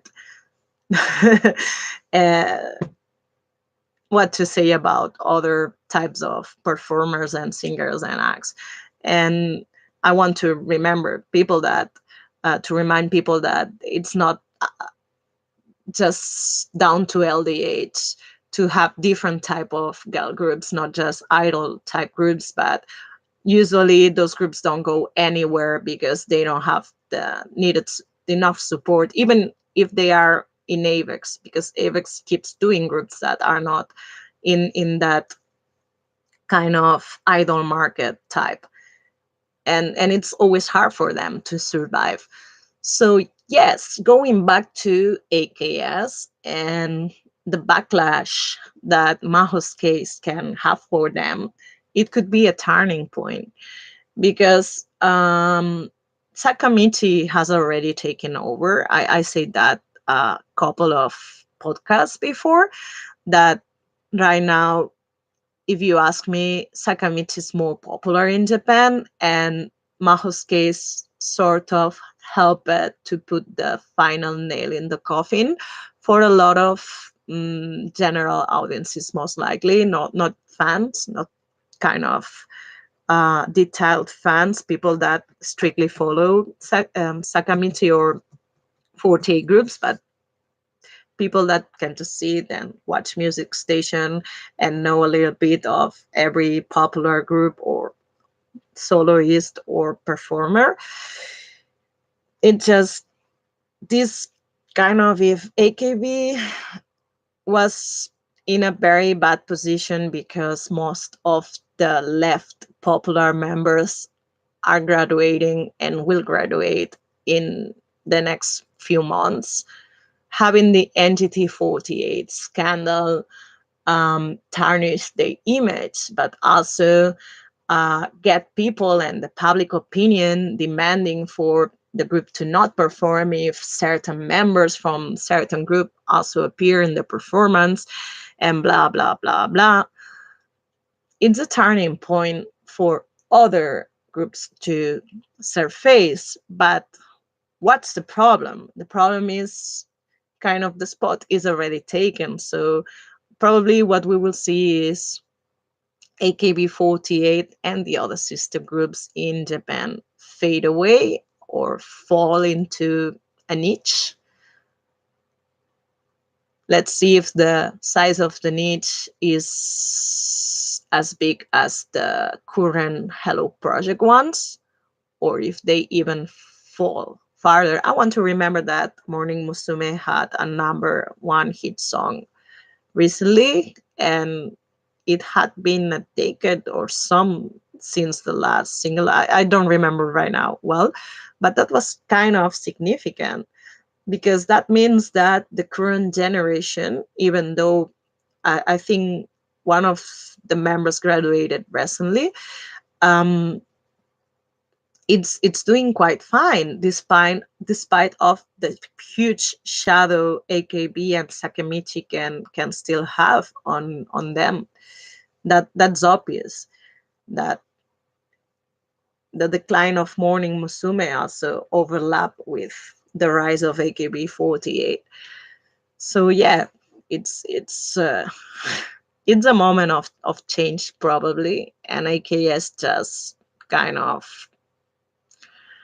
committed seppuku by mistreating Maho and forcing her, Rico, and Rena to graduate.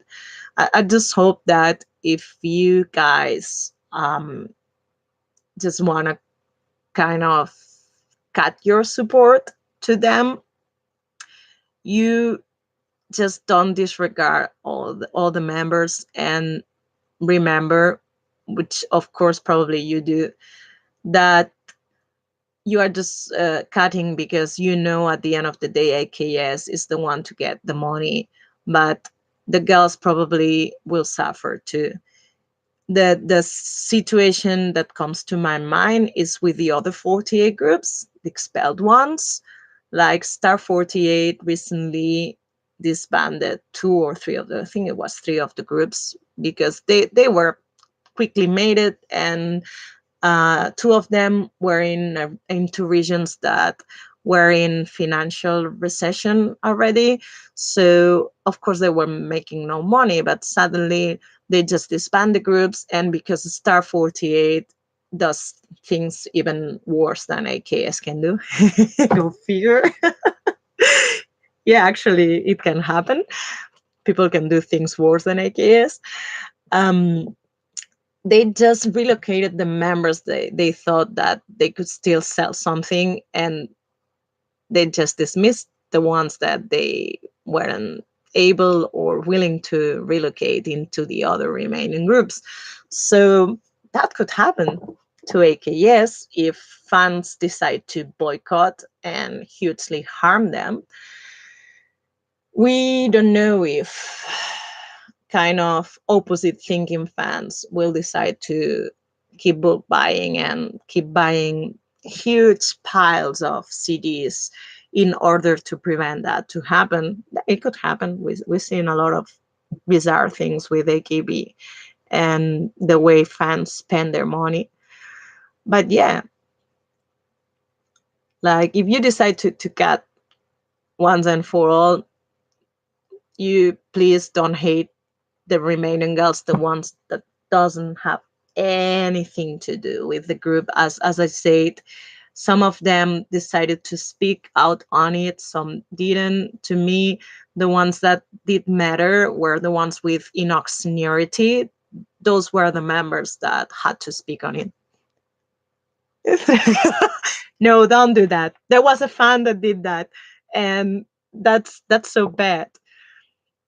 Like, yeah, we cannot throw cities in the forest. Like, there's already enough garbage and plastic helping the world to get more polluted for us to go and throw all the cities in the forest. That actually happened. I saw the pictures. The photographs were so horrible. Throw all the cities in the forest. Yes, if you don't, if you don't know what AKB48 is, AKB is also that. Fans crazily buying boxes and boxes and boxes and boxes of CDs, and then because they cannot, of course, sell them in second hand, all the CDs, they just kind of abandon them. Yeah, that was so bad thing to do. You just give them away or find a way to give them away. Or don't just book buy. Like, um that's one of the parts of the system that should be more damaged. Like, they treated fans as fools, and but he isn't doing any song anymore.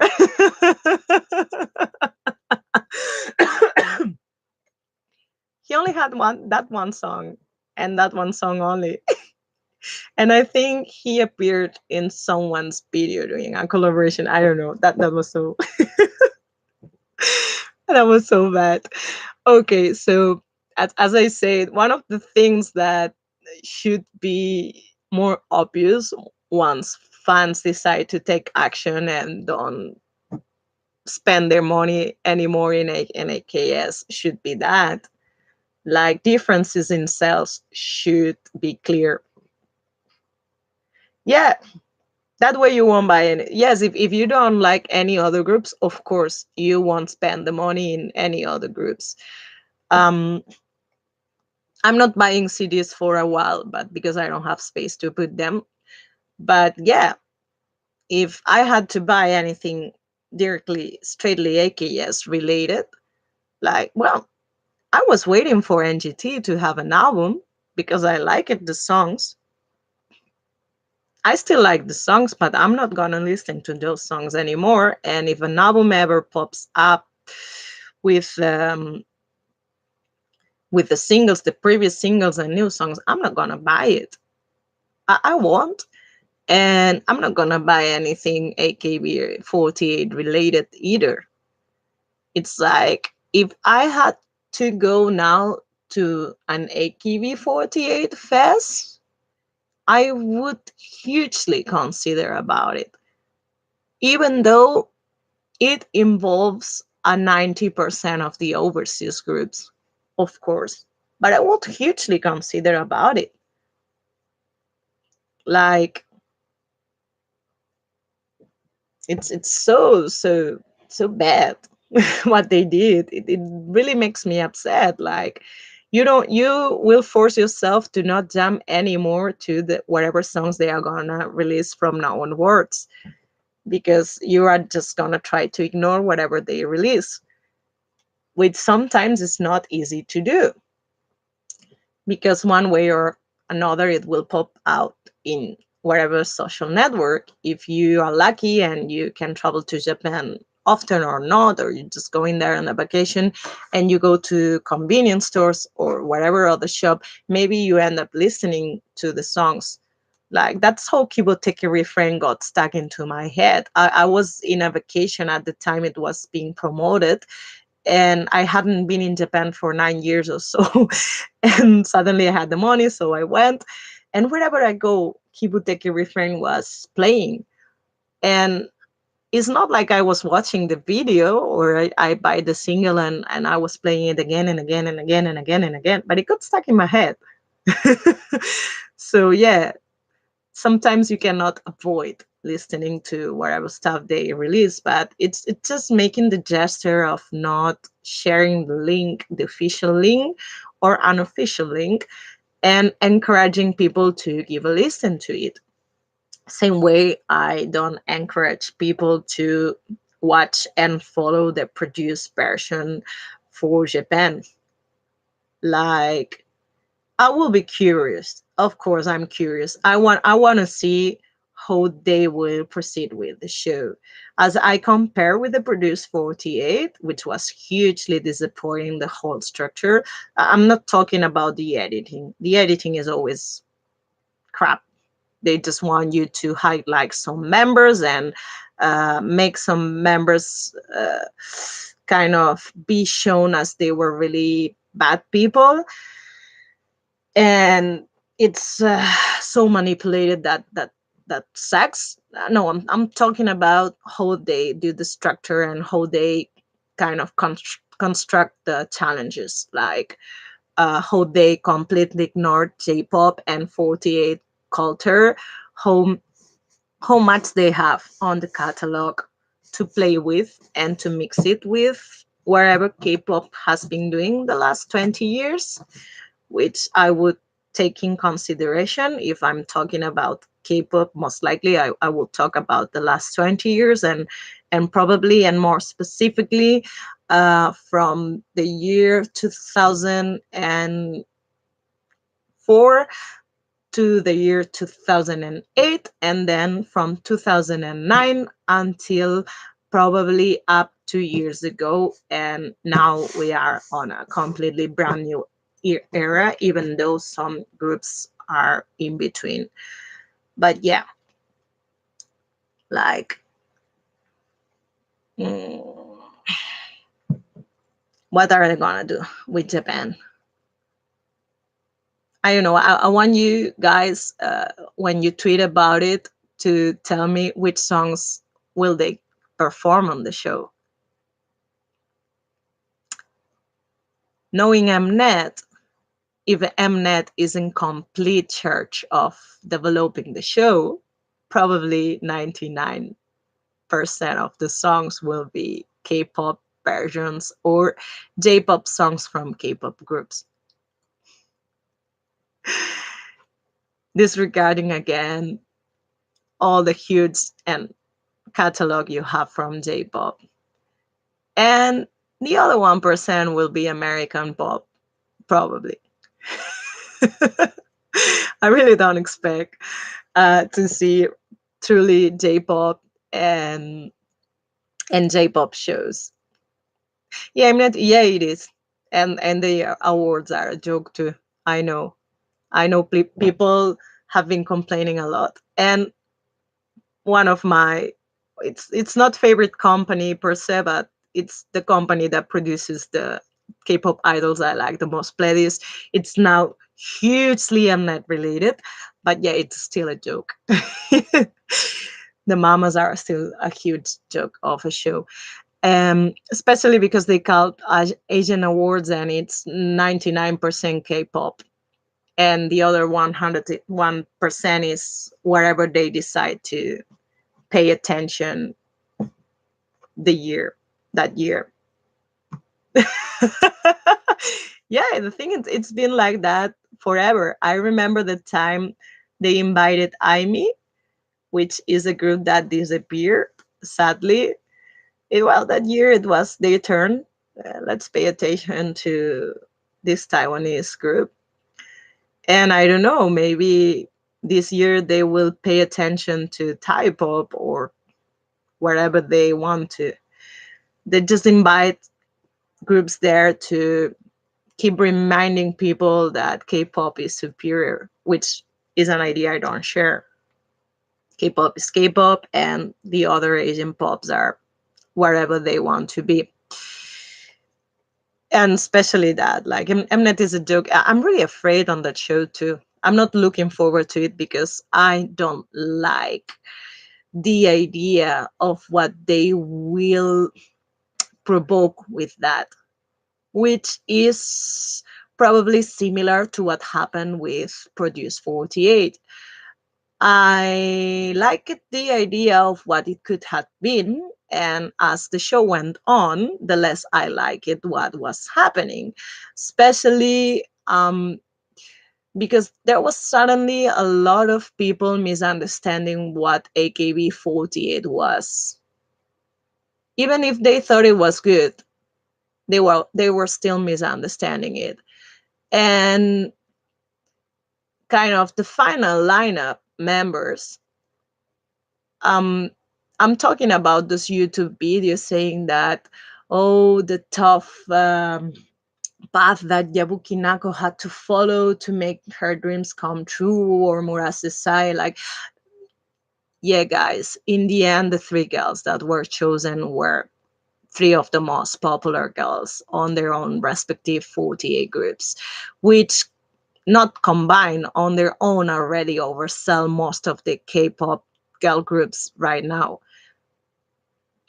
including Twice, which yes are hugely popular in Asia, but including Twice,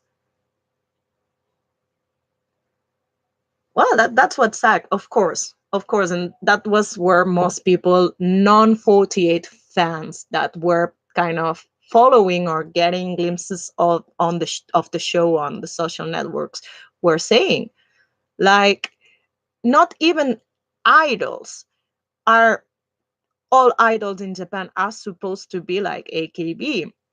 The AKB system is um, idols you can meet, but it's also girls that are unpolished. There was a complete subunit dedicated to that, which was not yet. and Oshima Yuko was part of that subunit, and Sashihara, that will graduate now, I think, if I'm not mistaken, was also part of that subunit. And that was the point of it. There are girls that are not ready yet.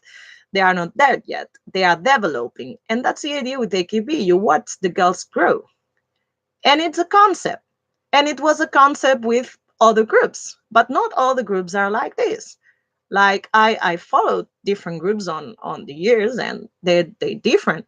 I used to love Baby Raids Japan, or Baby Raids, if you want to call it. One of the trends on having idols mixed with rock, hard rock, or metal rock. It was more hard rock on the Baby Raids part.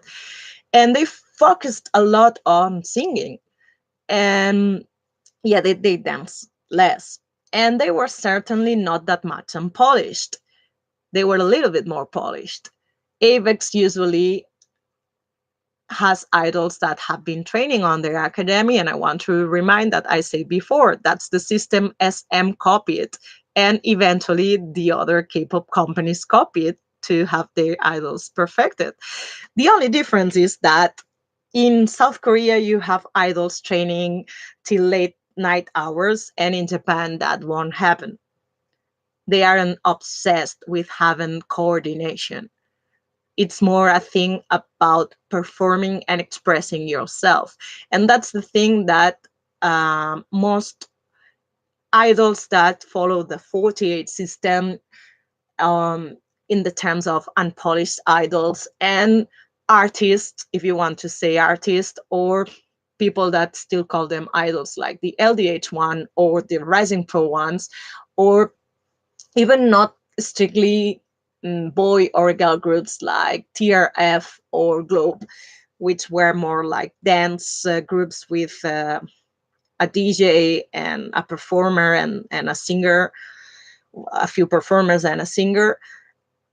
Look forward to, like, they look for expressing and do their own type of entertainment. They train to be physically well, and they train the dances to show a performance that conveys the feelings and wherever you want to express with the song you are performing. And that's what they do. If you go to an Exile concert, or to a Sunday May Jaso Brothers concert, or an Girls concert, or a Flower concert, or a Wings concert, or a Lead concert, or even whatever Johnny's concert you go, they won't be highly coordinated because they don't look for that. They don't train until 3 a.m. in the morning or 5 a.m. in the morning to show a perfect performance where all the members raise their leg at the same level and you can draw a line and everybody is perfect. But you will see them perform on top of their lungs to show the best performance they can, whether they are polished or unpolished. And that's it. And that's something that Mnet completely disregarded and wanted to hide, and wanted to show, like, oh, look at these poor Japanese people that don't know how to um, dance, and they don't train, and oh, they only do pose, pose, pose, and that's their choreographies, and that's not it. Like, some choreographies of AKB48 are more complicated and elaborated, but even with those, like, there are other types of groups, different vocal and dance groups, performance groups, idol groups, that are more polished and they train more. And it's not just a matter of conveying your feelings, they also kind of want to show a neat performance, even though maybe they are not super highly coordinated. It's not like all the K-pop groups are highly coordinated per se. Like, there are a few ones you can count with your hand. You have Super Junior, you have Infinite, and there was one of the lineups of After School that worked really hard for that. And there was a time Nine Muses also did that. Like, I'm not daring to say BTS because, sorry, I don't watch them. But the one video I used to watch of them, they were pretty much coordinated. But that's not the thing about them. They're more like they're more closer to what the Japanese look forward, which is conveying the feelings and make their message clear and through visually and lyrically. So I wouldn't put them in that category of being obsessed with just showing a coordinated performance. But yeah, it's like that's what I'm afraid about. That certain things happen and kind of suddenly not just the Intel fandom, but also the Japanese, which sometimes are really ignorant of what they have. Like all these groups that survive because they are on niche markets, they have very loyal fans, but that doesn't mean the rest of the Japanese people know these groups and soloists and different artists exist. And you would be surprised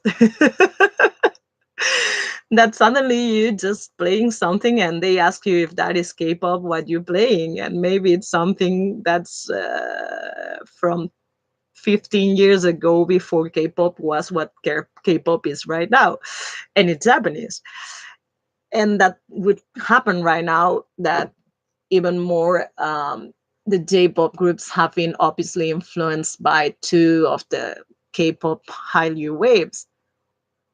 So yeah, and yeah, I'm really afraid because, as I said, the market, despite of being the second biggest worldwide market musically wise, is not big enough to appreciate groups that are already in big companies and major levels like Flowback or Weber.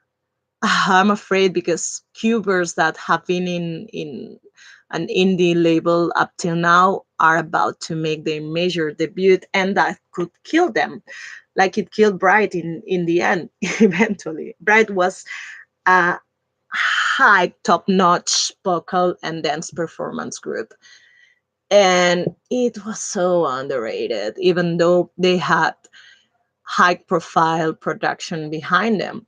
They hadn't maybe the proper promotion, but no surprise.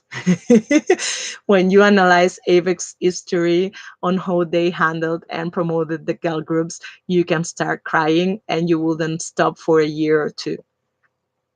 Not just talking about Dream. Oh, I'm gonna sip my tea.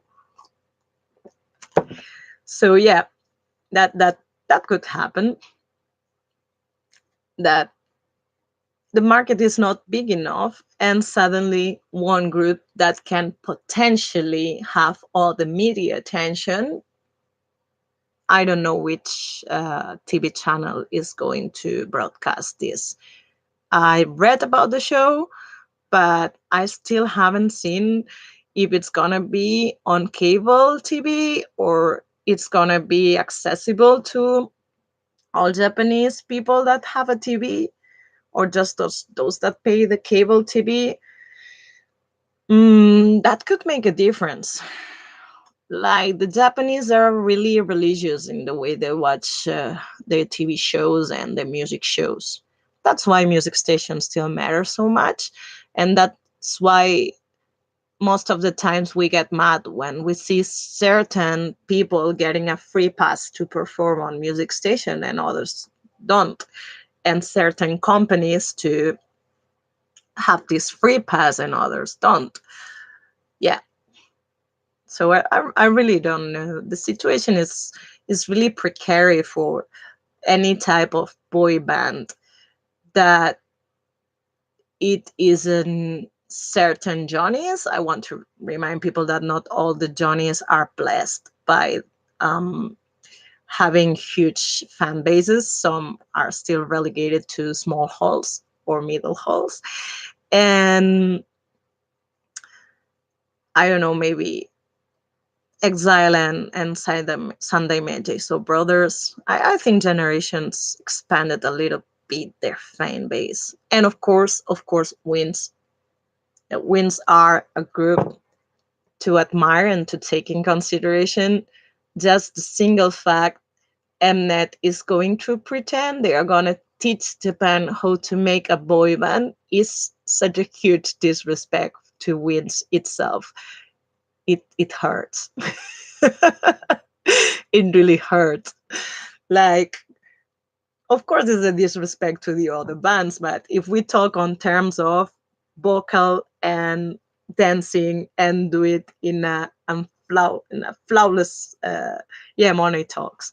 Yeah, but that's the thing. I don't know what's the clean target there. It really depends on which platform is going to broadcast this, and if the big media kind of companies like NHK and I don't know, Fuji TV are going to support and to back up this. If the show is aired in Fuji TV, there's a huge change that mm, the show can succeed and people are going to watch this and people are going to be sucked into wherever universe this produced 101 version is going to create, because as I said, like, general audiences in Japan most time completely ignore the fact that these things already exist in their country.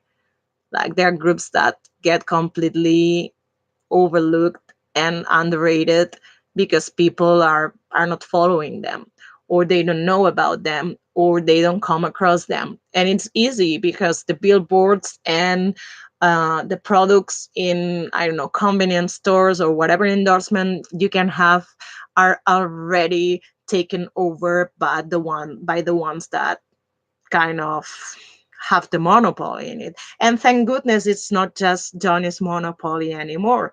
But still, it's so little.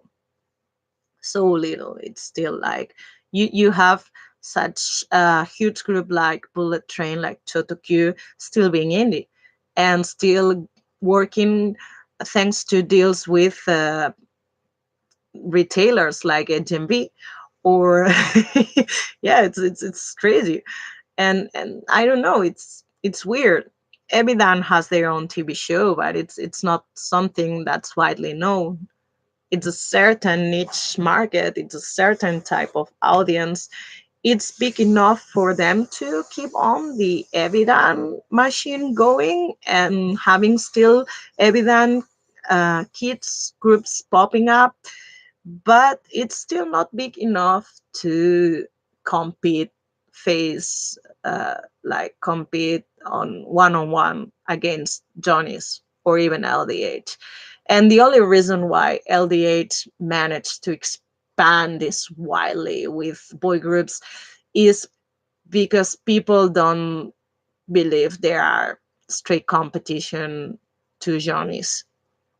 And even though with that, they really launched so many boy bands recently, and the market is not big enough for them all either. They're just relying on their loyal fan base to just kind of save a little bit more of money and spend it in these groups.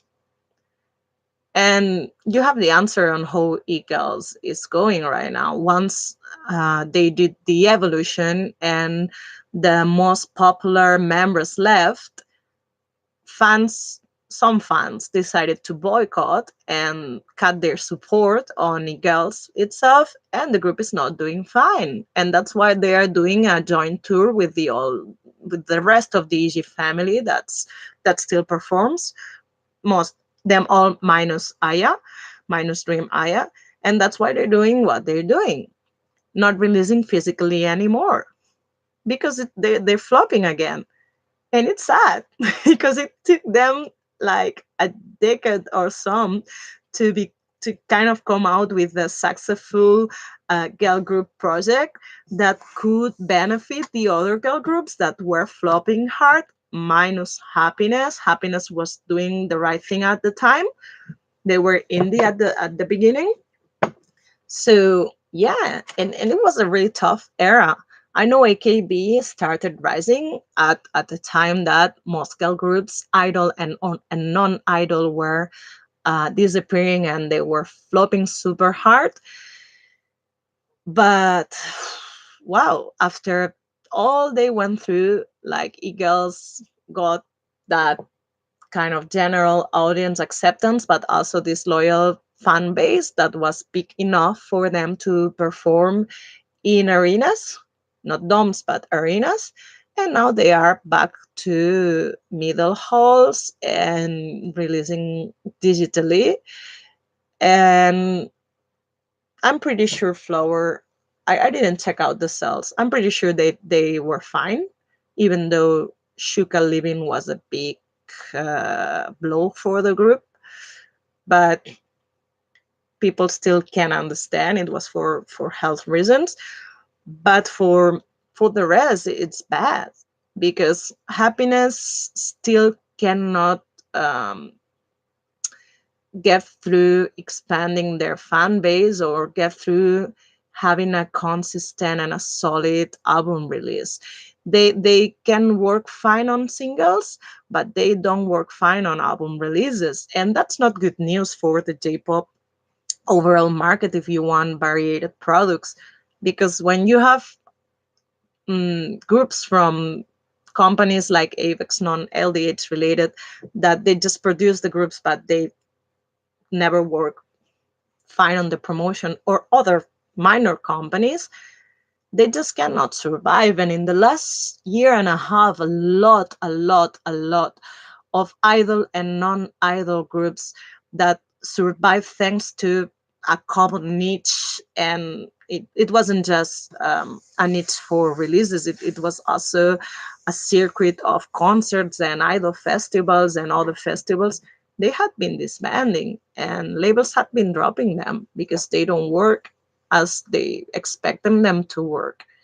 And also, as opposed to boy bands, when girl groups, when the girls grow old, they suddenly decide they want different things. Most of them getting married and having children, but others just decide they want to do other things, like maybe now I will start studying or whatever.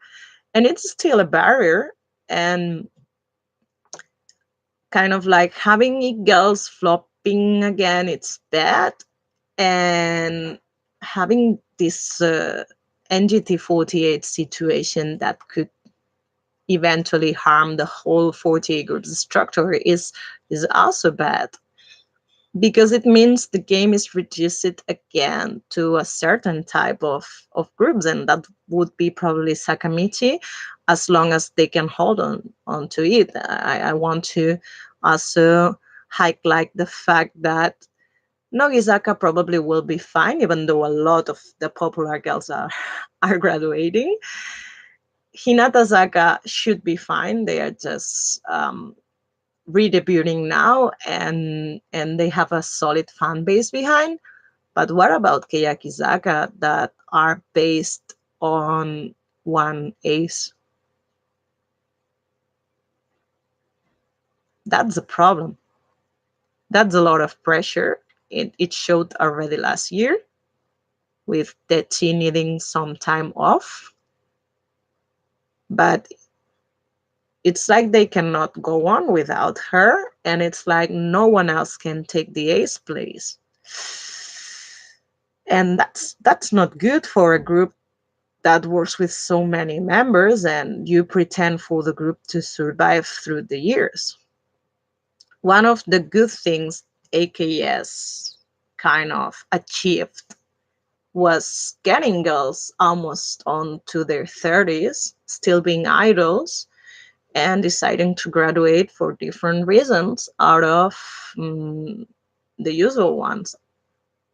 I want to get married, or I want to study something. It started to be more like I already achieved everything I wanted to achieve as an idol inside this group or this organization. So now I'm gonna branch out, and it's not just because I want to get married and I'm not allowed to date and get married, of course. It's more like I want to be an actress and I want to branch out on there, and I don't want to be subjected to um, all the activities of the idol group and all the big machine that AKB is with all the popularity contest, which obviously I'm not copied for Produce 101. Like that's what they sacked on it, and that's what's different from whatever other um, European or Western idol reality music show we can have. If you are a Western fan and you are not from the Asia part that's closest to the 48 groups, because probably you have an overseas sister group close to you. Um, Here we have the Endemol shows, a company from Netherlands, if I'm not mistaken.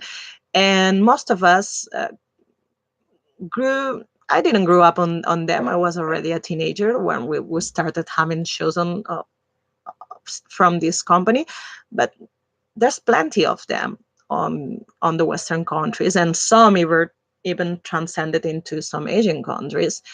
And here in Spain, we have our own version that it was reshaped, and later on, it was the mold in which American Idol was born, which was Operación Triunfo, and that show has been recuperated a few times. Last one was 2 years ago, and it keeps going on, and it's super popular again. And they're different. Even Pop Stars, the show Pop Stars was different. Talking about fake shows, the only Spanish version, there was only one season of Pop Stars Mother 48. Uh, I I think on Spanish speaking wise, the Latin market, like the American market, is more ready than the Spanish it is, especially because here right now K-pop transcended, and it's so popular. Not just BTS, yeah, of course BTS is super popular, that most people really don't understand J-pop anymore. And I think it repeats in other countries, but the situation here for the last 10 years, it's always been that teenage girls and boys start with J-pop, most likely because they like manga or anime or video games, and they quickly transcend to K-pop, because of course one thing leads to the other and they forget about J-pop. So it's hard. It's not like there's not reduced fan base or community of people that have been following J-pop for a while, or even from a new, and they continue and they even do things. I've been retweeting recently. There's a heavy rotation version done by some of the idols we have here. One of them is my friend, and yeah, but it's so reduced. There's so few of us. I have friends in Zaragoza that they started. I don't want to say the year wrong, but it should be from 7 years ago or even more. They have RDM 48, which is short for Random 48, and they do covers of Just Dancing of AKB 48 and sister groups, but they do that on manga related events, manga and anime related events, and they started being five or something, and right now I don't know if four or three.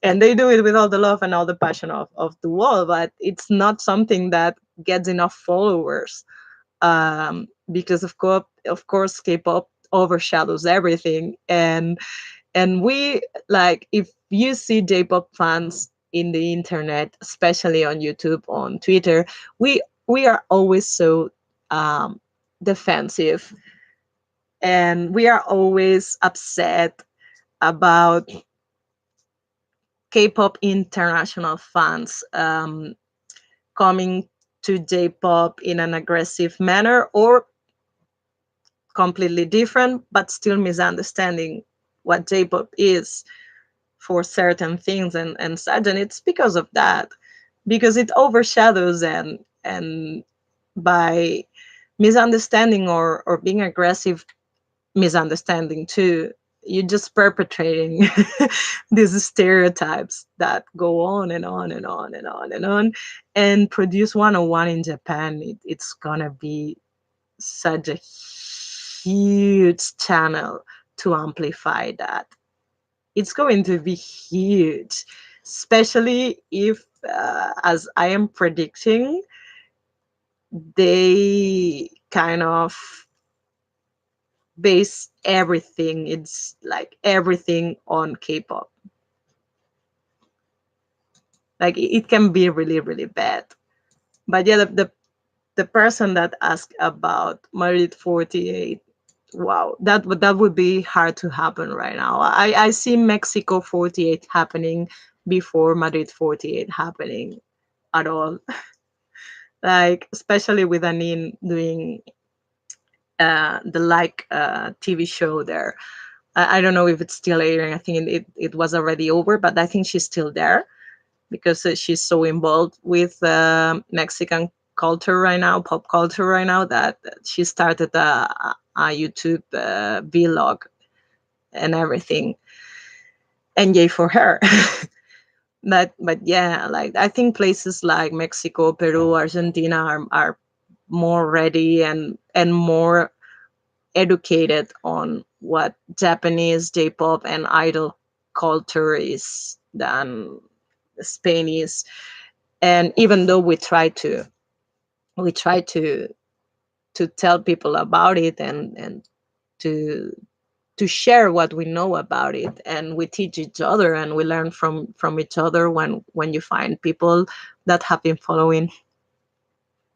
No, STO48, it's from Vietnam, and that was what made me super happy when it was announced, because I always wanted to go there, and I was lucky enough to go earlier this year in January, and I was happy because anytime I come across Viet pop, it's super interesting, but I find everything it's super dense paced, that I was really interested to see what Vietnamese people would do with AKB48 type of songs, especially because there's a wide variety of styles they can go with. And I don't know, I have the feeling that Vietnamese people like strong, upbeat music a lot, and probably that's why K-pop is popular there. And I was really interested to see what they were about to do. It's like we were discussing um, with our friends. I think I cut that part on the Spanish podcast. Our about Manila, why Manila is not working. Probably, probably is Saigon, because most of the international investments are being done there. When I visited there, I only went to Hanoi and Saigon, and I spent 32 hours in a train crossing the country, which is a beautiful country. If you are Vietnamese, you are lucky to live in such a beautiful country. Um, the north is different. It's not that you don't see foreign, like overseas investments there, that there are some Japanese chains and Korean shops there, and everything. But the south seems to be receiving a lot of the foreigner investment there, especially they're constructing a subway. The company is Japanese. There are a lot of Japanese companies investing there, a lot of South Korean companies, companies from Hong Kong. That's what the tour guide that from the tour I booked told to the group. And also, like the weather, yeah, I know it's super hot, but the weather makes it better, I guess, to always want to be outdoors and always want to do something more like leisure. And probably economy wise, they expect the people living in Hanoi to be more willing and able to spend money on an idol group, and to the kind of surrounding regions to also be kind of willing and able to once in a while um, travel to the theater. Like I really don't know how it will work out, but the fans were kind of really interested in that, and hopefully like it will really work out. I was really expecting to see Mambay too, but no news have been popping out this year, and the last ones I got was in December last year, that they were supposed to be holding auditions. And when we what we talk about like Manila was that they haven't grasped yet what the 48 groups mean and idol culture, and that's why it's being wishy-washy up till now, more than the quality of the videos, which a lot of the Filipino fans complained at the beginning.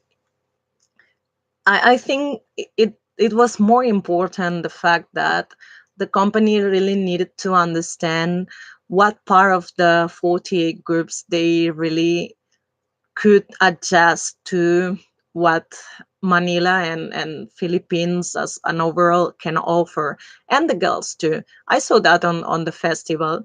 On the festival, the girls from Manila all the time were using the word singer instead of idol, and that was a key point for me. Like they still don't understand what it is to be an idol and what it is to be a 48 group idol. But the more they release songs, the more I see the route they could go on the catalog that the 48 groups have, and go more for the melodic and the songs that work for harmonies and are more mellow and maybe less upbeat, at least for the time being. It seems to suit well with the image of all the girls that are composing the group right now. Whereas for Saigon, what I've seen right now has been more the cute, cheerful part of AKB. And I don't know whether they could also go for the more upbeat part, because as I said, when I was there, that's the impression I got. Like they really like more upbeat, and like the sort of pop music, their own pop music sounds a little bit like what type people usually like, and they like also to mix it a lot with dance. Like the Nocturne, they mix it a lot with dance and really upbeat tempos and stuff. So I'm really kind of looking forward to it. Like, well, SGO standing for Singapore.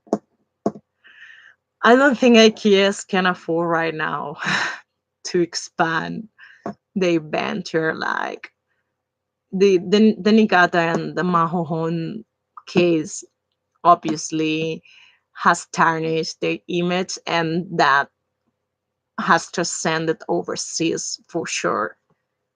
For sure, if you have AKS, I don't know, ambassadors, the ones that are in charge of going overseas and look for investments and look for people that are interested to expand the 48 system overseas, they will probably know. And if they don't know, once they start looking for it, because it's their most recent news, it will probably pop out.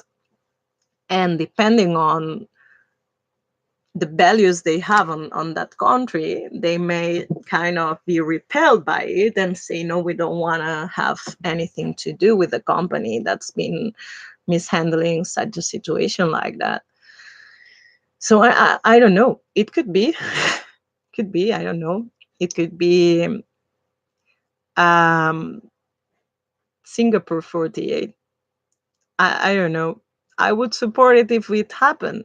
If it's not directly AKS related, yes, I could. Which, going back, I forgot to talk about the overseas teams, where the team TP and the team SH stand for in my decision. Like, if you decide to cut ties with AKS, sadly, those two teams must go. I decided I will treat them like Setuchi and just not post on them, even though it hurts my soul, especially for Team TP. These girls went through so much, like Setuchi girls, or even worse. They suddenly saw how, from being a group or a future sister group, they just became another team, and that that surely reduces their possibilities a lot. It's not the same to be a sister group than to just be an overseas team. It's not the same. Obviously, it isn't. And one of the things that you see first is that as a team, you will probably not have as much official members as a group can have. And that's why probably a lot of the girls, when TPE 48 disappeared in favor of Team TP, because the company bankrupted and the only way to salvage it was that one, most of the girls left because obviously not all of them were going to make it into the final team. And who knows how long they will have to wait to be official members, because it's not a group. They are not going to make teams because it's one team and it's not teammate. So it's not going to be 47 members, it's going to be less. And for Team SH, it's not the same because they created that as a team from the beginning.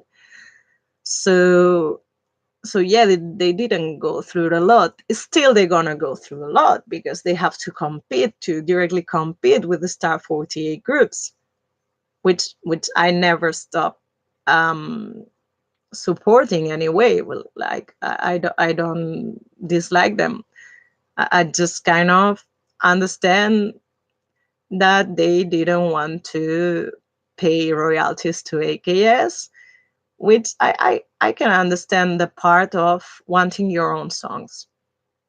I always will defend that, even though the purists say that overseas groups shouldn't have their own songs.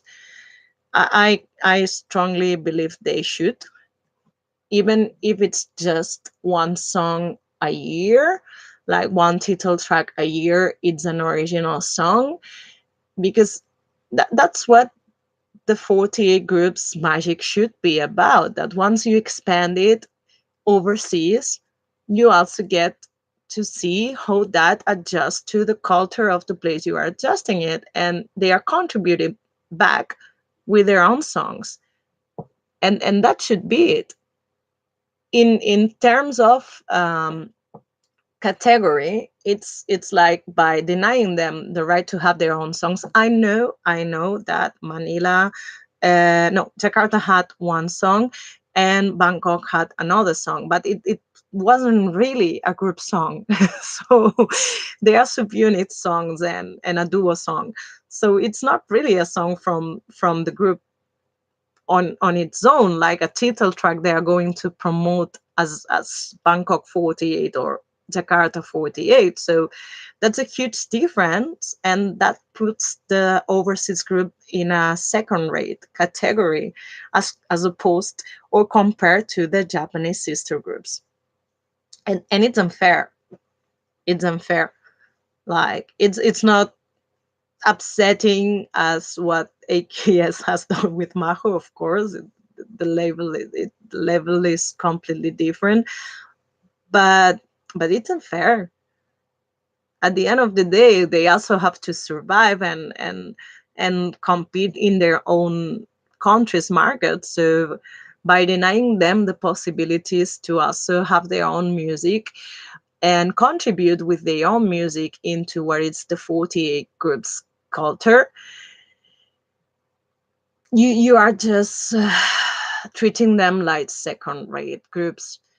And I understand that they are there to have their own versions of AKB48 and the Japanese sister groups songs, but one song a year wouldn't harm, honestly. What? You stay until 4 Oh my god. I'm going to sleep anyway now because I'm working. So I also go to thank you. Thank you. Yes, and oh my god, it's almost 3 hours I've been here. I wanted to go to sleep as soon as I came back to work because I'm super tired. Thank you. Well, then now it's going to be a wrap and you will have the podcast in Periscope. I just didn't talk about Maho.